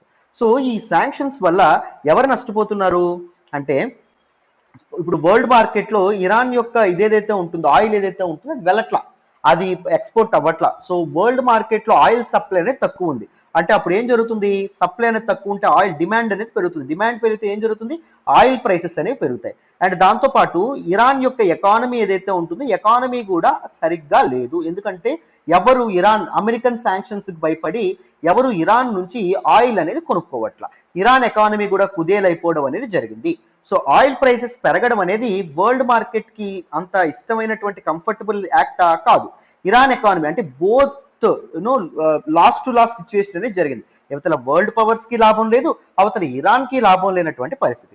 సో మరి ఈ టర్మాయిల్ ని ఎలాగో మనం కట్టడి చేయాలి కదా, కంట్రోల్ చేయాలి కదా. సో అందులో భాగంగానే 2015 జూలై 15న మనకి ఆస్ట్రియాలోని వియన్నాలో ఒక అగ్రిమెంట్ జరగడం అనేది జరిగింది. దాన్నే మనం ఇరాన్ న్యూక్లియర్ డీల్ అంటాం. ఇరాన్ న్యూక్లియర్ డీల్ కి ఇంకొక ఫార్మల్ నేమ్ ఉంది, అదేంటంటే joint comprehensive plan of action అంటారండి. Joint comprehensive plan of action was signed between, so Iran nuclear డీల్లో ఇరాన్ అనేది ఉంది. ఇరాన్తో పాటు ఎవరున్నారు?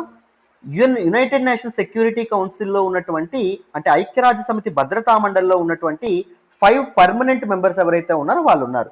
యునైటెడ్ నేషన్స్ సెక్యూరిటీ కౌన్సిల్ ఏదైతే ఉంటుందో, ఐక్యరాజ్య సమితి భద్రతా మండలి ఏదైతే ఉంటుందో, this is one important organ of United nations అమ్మ. అర్థమైందా?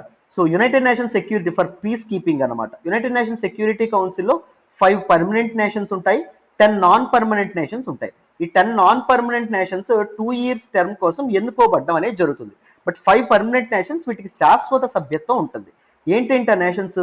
United States of America, United Kingdom, China, దాంతోపాటు రష్యా అండ్ దాంతోపాటు ఫ్రాన్స్. ఈ 5 కంట్రీస్ ఎందుకు సార్ యునైటెడ్ నేషన్స్ సెక్యూరిటీ కౌన్సిల్లో పర్మనెంట్ నేషన్స్ అయినాయి అంటే, వరల్డ్ వార్ 2లో, రెండవ ప్రపంచ యుద్ధంలో ఎలైడ్ ఫోర్సెస్ గా ఉన్నటువంటి, వరల్డ్ వార్ 2 ఎవరెవరికి మధ్య జరిగింది? ఎలైడ్ పవర్స్ కి అండ్ దాంతోపాటు యాక్సిస్ పవర్స్ కి మధ్య జరుగుతుంది. సో ఎవరండి గెలుస్తారు? ఎలైడ్ పవర్స్ గెలుస్తారు. ఈ ఎలైడ్ పవర్స్ ఎవరు అంటే ఈ 5. సో గెలిచినటువంటి వాళ్ళు యునైటెడ్ నేషన్స్ లో శాశ్వత సభ్యత్వం అప్పుడు తీసుకోవడం అనేది జరిగింది. అర్థమైందా? సో ఈ 5 ఉంటారు. దీంతో పాటు ఇంకొక కంట్రీ అనేది ఉంది, అదేంటి అంటే జర్మనీ. సో వీటి మధ్య ఇరాన్ న్యూక్లియర్ డీల్ ఏదైతే ఉంటుందో అది జరగడం అనేది జరిగింది. ఇరాన్ న్యూక్లియర్ డీల్లో ఏం నిర్ణయించారో తెలుసుకునే ముందు మనం న్యూక్లియర్ ఎన్రిచ్మెంట్ అంటే ఏంటో తెలుసుకోవాలి. సో జాగ్రత్తగా వినండి. న్యూక్లియర్ ఎన్రిచ్మెంట్ తెలుసుకోవాలంటే కొన్ని ఇంపార్టెంట్ పాయింట్స్ అనేవి మీరు తెలుసుకోవాలి, జాగ్రత్తగా గుర్తుపెట్టుకోవాలి. మనకి న్యూక్లియర్ బాంబు రెండింటితో తయారు చేస్తారు, దేంతో? యురేనియంతోను ప్లూటోనియంతోను. ఇప్పుడు న్యాచురల్ యురేనియం ఏదైతే ఉంటుందో, న్యాచురల్ యురేనియంలో 2 ఐసోటోప్స్ అనేవి ఉంటాయి మనకి సహజంగా లభ్యమైనటువంటి దానిలో. ఒకటి యురేనియం 235, రెండవది ఏంటి అంటే యురేనియం 238. ఐసోటోప్ అంటే ఏంటి అండి అంటే, యురేనియం 235, యురేనియం 238 యొక్క కెమికల్ బిహేవియర్ అనేది ఒకేలా ఉంటుంది, రెండు సిమిలరే. అదే they are 2 forms of the same species, that is uranium. Uranium అనేటటువంటి స్పీసీస్ జాతికి చెందినటువంటి 2 ఎలిమెంట్స్ అంతే. అర్థమైందా? ఈ రెండింటిలో డిఫరెన్స్ ఏంటి ఉంటుంది అంటే, అటామిక్ వెయిట్ మాత్రం డిఫరెంట్ గా ఉండడం అనేది జరుగుతుంది. మీ అందరికీ తెలుసు, ఒక ఆటమ్ లో ఏమేమి ఉంటాయండి? న్యూక్లియస్ ఉండడం అనేది జరుగుతుంది. న్యూక్లియస్ లోపల మనకి ఏమి ఉండడం అనేది జరుగుతాయండి? మనకి న్యూక్లియస్ లోపల మనకి న్యూట్రాన్స్ ఏవైతే ఉన్నాయో న్యూట్రాన్స్, దాంతోపాటు ప్రోటాన్స్ ఏవైతే ఉన్నాయో ప్రోటాన్స్ ఉండడం అనేది జరుగుతుంది. చుట్టూ ఎలక్ట్రాన్స్ ఏవైతే ఉన్నాయో ఎలక్ట్రాన్స్ మనకు ఉండడం అనేది జరుగుతుంది. ఆటమ్ లో ఇలా ఉంటుంది, మీ అందరికీ తెలుసనే అనుకుంటున్నాను. మరి ఐసోటోప్స్ లో ఏంటి సిమిలర్ గా ఉంటాయి, ఏంటి డిఫరెంట్ గా ఉంటాయి అంటే, యురేనియం 235 లోను యురేనియం 238 లోను ప్రోటాన్స్ అనేవి సేమ్ నెంబర్ గా ఉండడం అనేది జరుగుతుంది. బట్ డిఫరెంట్ నెంబర్ గా ఏముంటుంది? న్యూట్రాన్స్ ఏవైతే ఉన్నాయో న్యూట్రాన్స్ మాత్రం ఇందులో ఒక నెంబర్ ఉంటుంది, అందులో వేరే నెంబర్ ఉండడం అనేది జరుగుతుంది. అర్థమైందా? సో అదొక్కటే డిఫరెన్స్, ఇంకేం డిఫరెన్స్ కాదు. రెండింటి తాలూకు కెమికల్ బిహేవియర్ ఒకలాగే ఉంటుంది. బట్ ఈ 2 ఐసోటోప్స్ లో యురేనియం 235 ఏదైతే ఉంటుందో ఇది చాలా దొంగదండి, ఇది అస్సలు మంచిది కాదమ్మా. అర్థమైందా? అండ్ యురేనియం 238 ఏదైతే ఉంటుందో ఇది మంచిది నాన్న. అదే యురేనియం 238 ఎంత ఉన్నా పర్లేదు, యురేనియం 235 ఎక్కువైంది అనుకోండి, అది న్యూక్లియర్ బాంబ్ తయారీకి కావాల్సినటువంటి మెటీరియల్ గా మారుతుంది. అర్థమైందా? సో సహజంగా లభ్యమయ్యేది ఎప్పుడు మనకి ప్రాబ్లం అనేది కలగజేయదు. అంటే న్యాచురల్ యురేనియం ఏదైతే ఉంటుందో దానిలో 0.7% మాత్రమే యురేనియం 235 ఉండడం అనేది జరుగుతుంది. అండ్ 99.3% మనకి యురేనియం 238 ఏదైతే ఉంటుందో ఇది ఉండడం అనేది జరుగుతుంది. న్యూక్లియర్ ఎన్రిచ్మెంట్ ప్రొసీజర్ అంటే ఏంటో తెలుసా? ఇక్కడ జాగ్రత్తగా వినండి. యురేనియం 235 యొక్క కాన్సన్ట్రేషన్ ని పెంచడం, యురేనియం 238 యొక్క కాన్సన్ట్రేషన్ ఏదైతే ఉంటుందో అది తగ్గించడం. అర్థమైందా? దాన్ని న్యూక్లియర్ ఎన్రిచ్మెంట్ అంటాం. అర్థమైందా? ఒకవేళ యురేనియం 235 5% కి చేరుకుంది అనుకోండి, 5% కి చేరుకుంటే దాన్ని న్యూక్లియర్ పవర్ ప్లాంట్స్ లో వాడడం అనేది జరుగుతుంది ఆ యురేనియం. ఒకవేళ యురేనియం 235 ఇది 5% ఉంటే ఇది ఎంత పర్సెంట్ ఉంటుంది? 95% ఉంటుంది అన్నమాట. సో ఒకవేళ ఇది యురేనియం 235 అనేది 20% కి చేరుకుంది అనుకోండి, న్యూక్లియర్ రీసెర్చ్ రియాక్టర్స్ కోసం ఇది వాడడం అనేది జరుగుతుంది, ఇది 80% ఉంటుంది. ఒకవేళ యురేనియం 235 అనేది 90% కి చేరుకుంది అనుకోండి, ఇది 90% ఉంటే ఇది ఎంత ఉంటుంది? మిగిలింది 10% ఉండడం అనేది జరుగుతుంది. దీన్ని వెపన్ గ్రేడ్ యురేనియం అంటాం. దీన్ని ఉపయోగించే మనకి దేని తయారు చేస్తారు? న్యూక్లియర్ వెపన్స్ ఏవైతే ఉన్నాయో, న్యూక్లియర్ బాంబ్స్ ఏవైతే ఉన్నాయో అవి తయారు చేయడం అనేది జరుగుతుంది. మరి న్యూక్లియర్ ఎన్రిచ్మెంట్ చేయడం తప్పు కదా? న్యూక్లియర్ ఎన్రిచ్మెంట్ చేయడం వల్ల న్యూక్లియర్ వెపన్స్ తయారు చేస్తారు. న్యూక్లియర్ వెపన్స్ తయారు చేస్తే న్యూక్లియర్ రేస్ మొదలవుతుంది. ఇరాన్ న్యూక్లియర్ వెపన్ తయారు చేసింది అనుకోండి, ఇరాన్కి మిడిల్ ఈస్ట్ లో ఉన్నటువంటి శత్రువు ఎవరు? Saudi Arabia. సౌదీ అరేబియా కూడా న్యూక్లియర్ వెపన్ తయారు చేస్తుంది. సౌదీ అరేబియా న్యూక్లియర్ వెపన్ తయారు చేసింది అనుకోండి, సౌదీ అరేబియాకి ఎగనెస్ట్ గా ఉన్నటువంటి సిరియా కూడా న్యూక్లియర్ వెపన్ తయారు చేస్తుంది. సో ఇలా మనకి ఒక ఇప్పుడు న్యూక్లియర్ రేస్ ఏదైతే ఉంటుందో అది మొదలవ్వడం అనేది జరుగుతుంది. ఇరాన్ తయారు చేస్తే అమెరికా కూడా మళ్ళీ తన న్యూక్లియర్ ఆర్సనల్ ఏదైతే ఉంటుందో అది పెంచుతుంది. రైట్, అమెరికా పెంచింది అనుకోండి చైనా పెంచుతుంది, చైనా పెంచింది అనుకోండి ఇండియా పెంచుతుంది. రైట్, సో న్యూక్లియర్ రేస్ అనేది మొదలవుతుంది. అది ప్రపంచ శాంతికి భంగం కలిగిస్తుందా కలిగించదా? భంగం కలిగిస్తుంది. సో అందుకోసం అని చెప్పి ఇరాన్ న్యూక్లియర్ ఎన్రిచ్మెంట్ చేయకుండా ఇరాన్ని అడ్డుకోవడం కోసం ఇరాన్ న్యూక్లియర్ డీల్ ఏదైతే ఉంటుందో అది సైన్ అవ్వడం అనేది జరిగింది. న్యూక్లియర్ ఎన్రిచ్మెంట్ అంటే మీకు క్లారిటీ వచ్చిందని అనుకుంటున్నాను. ఈ ఇరాన్ న్యూక్లియర్ డీల్కి ఇంకొక పేరేమని చెప్పాం? Joint comprehensive plan of action అని చెప్పాం. ఎవరెవరి మధ్య జరిగిందని చెప్పాం? ఇరాన్ న్యూక్లియర్ డీల్లో ఇరాన్ ఉంది, 100% ఉంటుంది, ఉండక తప్పదు. దాంతోపాటు permanent nations, United nation security కౌన్సిల్లో 5 పర్మనెంట్ నేషన్స్ ఉంటాయి. దాంతోపాటు ఒక నేషన్ అయినటువంటి జర్మనీ ఏదైతే ఉంటుందో జర్మనీ ఉంటుంది. జాగ్రత్తగా గుర్తుపెట్టుకోండి, time and again UPSC is known for asking these kind of questions. ఎప్పుడండి సైన్ అవ్వడం అనేది జరిగింది? 2015లో సైన్ అవ్వడం అనేది జరిగింది.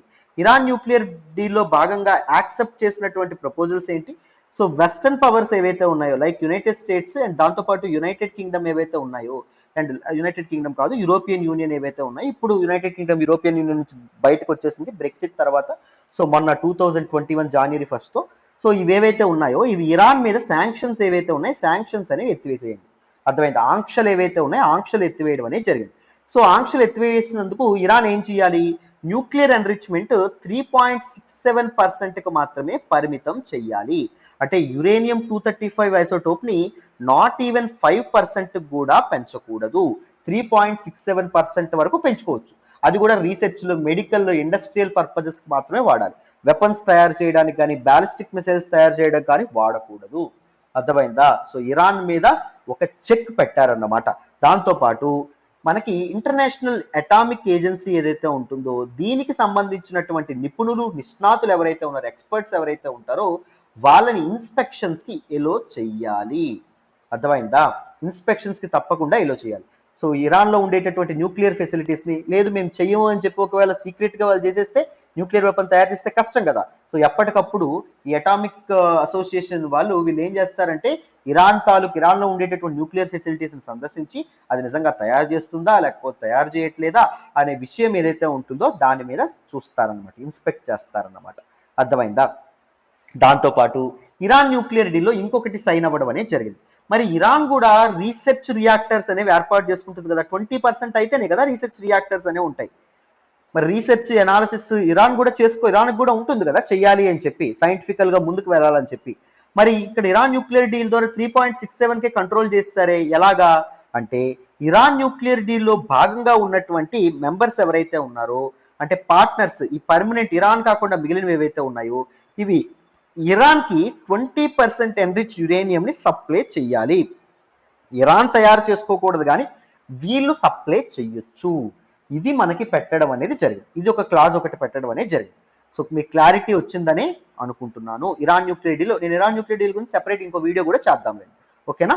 ఒకసారి చూడండి. మరి సో ఇక్కడ వరకు క్లారిటీ వచ్చిందని అనుకుంటున్నాను. ఇప్పుడు ఏం జరిగింది అంటే 2018లో అప్పటి పొటస్ అంటే ఏంటంటే president of the United states అంటాం. అప్పటి ప్రెసిడెంట్ ఎవరు? Donald Trump.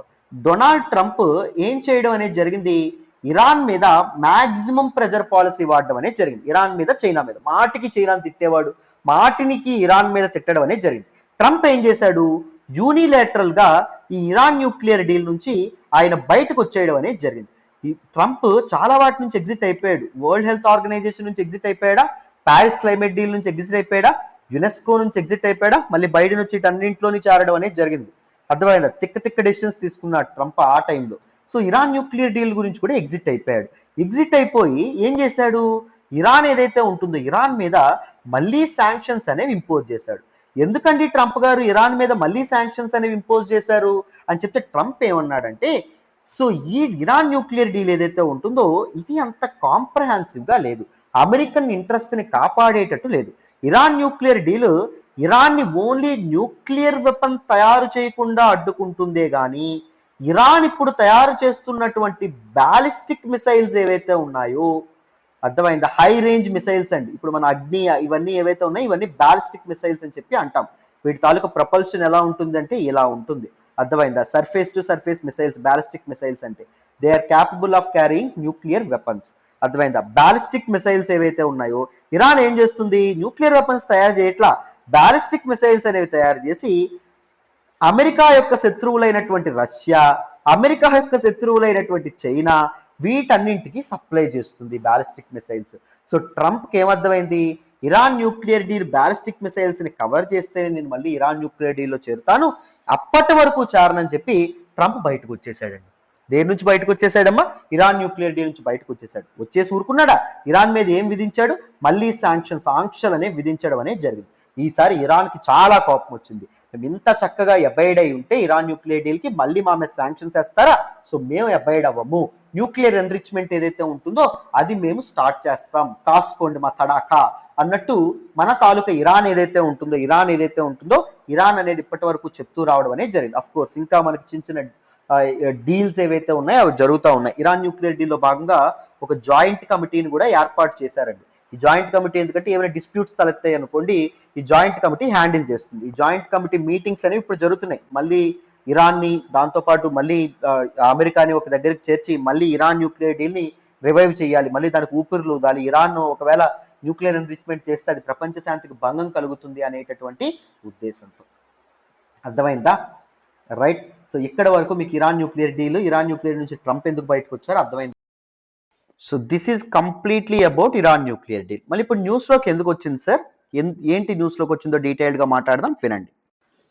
సో న్యూస్లోకి ఏమొచ్చింది అంటే ఇరాన్కి చెందినటువంటి ఒక టాప్ అఫీషియల్ ఏం చెప్పారు అంటే the United nations atomic watch dog that is IAEA international atomic energy agency will not be able to examine camera images from a nuclear facility near Iran's Karaj until sanctions are lifted. మా మీద US విధించినటువంటి ఆంక్షలు ఏవైతే ఉంటాయో, US తో పాటు other countries విధించినటువంటి ఆంక్షలు ఏవైతే ఉంటాయో వెస్టర్న్ నేషన్స్, ఆ శాంక్షన్స్ అనేవి లిఫ్ట్ చేసేంత వరకు, ఆ శాంక్షన్స్ ని రిమూవ్ చేసేంత వరకు మేము మాకు చెందినటువంటి ఇరాన్కి చెందినటువంటి కరాజ్ న్యూక్లియర్ ప్లాంట్ ఏదైతే ఉంటుందో దాని యొక్క కెమెరా ఇమేజెస్ ని IAEAకి ఇవ్వము, లోపల ఏం జరుగుతుందని చెప్పి సర్వేలెన్స్ చేసేటటువంటి అధికారాన్ని ఇవ్వము. Iran says the video surveillance cameras were damaged in a June attack that it blames on Israel. Israel Iran మీద అటాక్ చేసింది. సో ఆ అటాక్ ఏదైతే ఉంటుందో ఆ అటాక్ లో దిస్ పర్టికులర్ సర్వేలెన్స్ కెమెరాస్ ఏవైతే ఉన్నాయో అవి పాడైపోయినాయి. ఎక్కడ పాడైపోయినాయి, ఇరాన్ లో ఉన్నటువంటి కరాజ్ లో అని చెప్పి అర్థమైంది. సో ఈ పర్టికులర్ ఆన్సర్ ఏదైతే ఉంటుందో చాలా అప్రహెన్షన్స్ కి, ఆందోళనకి దారి తీయడం అనేది జరుగుతుంది.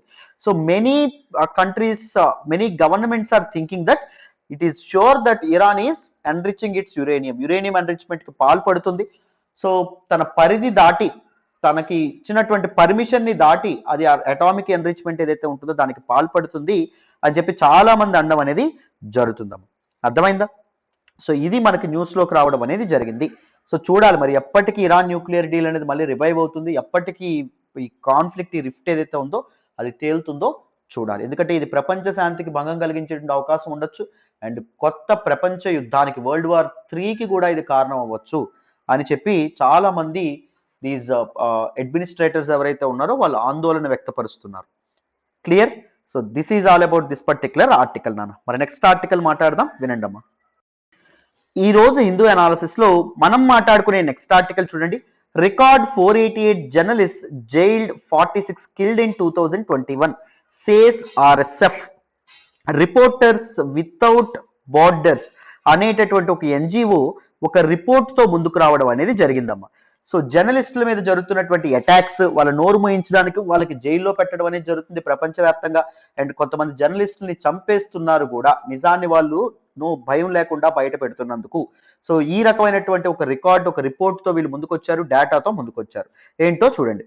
There are currently 488 media professionals imprisoned around the world. ప్రపంచవ్యాప్తంగా 488 మీడియా ప్రొఫెషనల్స్ ని జైల్లో పెట్టడం అనేది జరిగిందంట, which is the highest number since the Reporters Without Borders began counting more than 25 years ago. So ఎంతమందిని జైల్లో పెడుతున్నారని కౌంట్ చేయడం 25 ఏళ్ల క్రితం స్టార్ట్ చేసింది this particular NGO, that is reporters without borders అనేటటువంటి NGO, RSF అనేటటువంటి NGO. బట్ ఈ 25 ఏళ్ల కల్లా ఇదే హైయెస్ట్ నెంబర్ అంట. 488 మీడియా ప్రొఫెషనల్స్ ఎవరైతే ఉన్నారో వాళ్ళు జైల్లో పెట్టబడ్డారంట. In contrast the numbers killed this year are only 46, lowest since its begin. So చనిపోయినటువంటి జర్నలిస్ట్ మాత్రం కేవలం 46 మంది అనే విధంగా చెప్పడం అనేది జరిగింది. దీనికి కారణం ఏంటంటే వెస్ట్ ఏషియాలో ఉన్నటువంటి చాలా కాన్ఫ్లిక్ట్స్ అనేవి తగ్గడం. ముఖ్యంగా దిస్ పర్టికులర్ ఆఫ్ఘనిస్తాన్ లో ఇష్యూస్ ఏవైతే ఉన్నాయో తగ్గినాయి. వెస్ట్ ఏషియాలో చాలా కాన్ఫ్లిక్ట్స్ ఏవైతే ఉన్నాయో అవి కాస్త ఎండ్కి రావడం అనేది జరుగుతుంది. సో జర్నలిస్టులు ఎవరైతే ఉన్నారో వాళ్ళ మరణాల సంఖ్య కూడా తగ్గడం అనేది జరిగింది అని చెప్పారు. అండ్ అన్ని కంట్రీస్ కంటే ఎక్కువగా చైనా అనేటటువంటిది 127 మంది జర్నలిస్టులు ఎవరైతే ఉన్నారో వాళ్ళని ఇంప్రిజన్ చేసిందంట, జైల్లో పెట్టడం అనేది జరిగిందంట. ఆర్ఎస్ఎఫ్ అనేటటువంటి ఎన్జిఓ చెప్పినటువంటి నివేదిక ప్రకారం. అండ్ దాంతోపాటు మెక్సికో అండ్ ఆఫ్ఘనిస్తాన్ ఏవైతే ఉన్నాయో 6 and 7 జర్నలిస్ట్ డెత్స్ రెస్పెక్టివ్లీ. మెక్సికోలో 7 మంది జర్నలిస్టులు చనిపోయారు. ఆఫ్ఘనిస్తాన్ లో 6 జర్నలిస్టులు అనే వాళ్ళు చనిపోయారు అని చెప్పడం అనేది జరిగింది. తర్వాత యమన్ అండ్ ఇండియా ఉన్నాయండి. యమన్ లో 4 జర్నలిస్టులు చనిపోయారు అండ్ ఇండియాలో కూడా 4 జర్నలిస్టులు అనే వాళ్ళు చనిపోయారు అని చెప్తున్నారు. The number of detained scribes has risen by some 20% over the last year. 2020లో పోలిస్తే 2021లో 20% వరకు పెరగడం అనేది జరిగిందంట ఇంప్రిజన్మెంట్. ఎందుకు అంటే మయన్మార్ లో జుంటా ఏదైతే ఉంటుందో, మయన్మార్ గవర్నమెంట్ ని టాపెల్ చేసి వాళ్ళని దించేసి మిలిటరీ అనేది అధికారంలోకి వచ్చింది. సో డెమోక్రసీకి భంగం వాటిల్లడం, జర్నలిస్టులు ఎవరైతే ఉన్నారో వాళ్ళు క్వశ్చన్ చేయడంతో మిలిటరీ వాళ్ళు ఏం చేశారు, ఈ జర్నలిస్టులు చాలా మందిని జైల్లో పెట్టడం అనేది జరుగుతుందంట. అర్థమైందా? RSF it had also never seen so many female journalist detained. చాలా మంది ఫీమేల్ జర్నలిస్టులను కూడా జైల్లో పెట్టడం అనేది జరిగిందంట. With overall number of 60 representing A third more than 2020. So మొత్తం ఫీమేల్ జర్నలిస్టులు జైల్లో పట్టబడినటువంటి ఫీమేల్ జర్నలిస్టులు 60 మంది అంటండి ఏకంగా. సో 2020లో జస్ట్ 20 మంది ఉంటే ఇప్పుడు 60 మంది ఉన్నారు ఫీమేల్ జర్నలిస్టులు, జైలు పాలైనటువంటి ఫీమేల్ జర్నలిస్టులు అనే విధంగా చెప్పారు. రైట్? సో జర్నలిస్ట్ ఫ్రీడమ్ గురించి కానీ లేకపోతే జర్నలిస్ట్ రైట్స్ గురించి కానీ ఏమైనా క్వశ్చన్ వచ్చినప్పుడు మీరు చక్కగా ఛాలెంజెస్ ఫేస్డ్ బై జర్నలిస్ట్ మీద ఏమైనా మెయిన్స్ క్వశ్చన్ వచ్చినప్పుడు ఈ ఎగ్జాంపుల్ మీకు చాలా ఉపయోగపడుతుంది. So this is all about this particular article. డీటెయిల్డ్గా మీకు ఈ ఆర్టికల్ అనేది అర్థమైందని అనుకుంటున్నాను. And this is all about today's the Hindu analysis అండి. మళ్ళీ రేపటి హిందూ అనాలిసిస్ తో కలుద్దాం. మీకు నా ఎక్స్ప్లెనేషన్ నచ్చుతున్నట్టయితే please keep liking our videos, మీ ఫ్రెండ్స్ తో షేర్ చేసుకోండి. అండ్ ఎలా ఉంది ఎక్స్ప్లెనేషన్ అనేది కూడా కామెంట్ బాక్స్ లో తెలియజేసేటటువంటి ప్రయత్నం చేయండి. Thank you so much for all the support and all the love so far అమ్మ. Thank you so much. మళ్ళీ రేపటి హిందూ అనాలిసిస్ లో కలుద్దాం నాన్న. బాయ్ అమ్మ.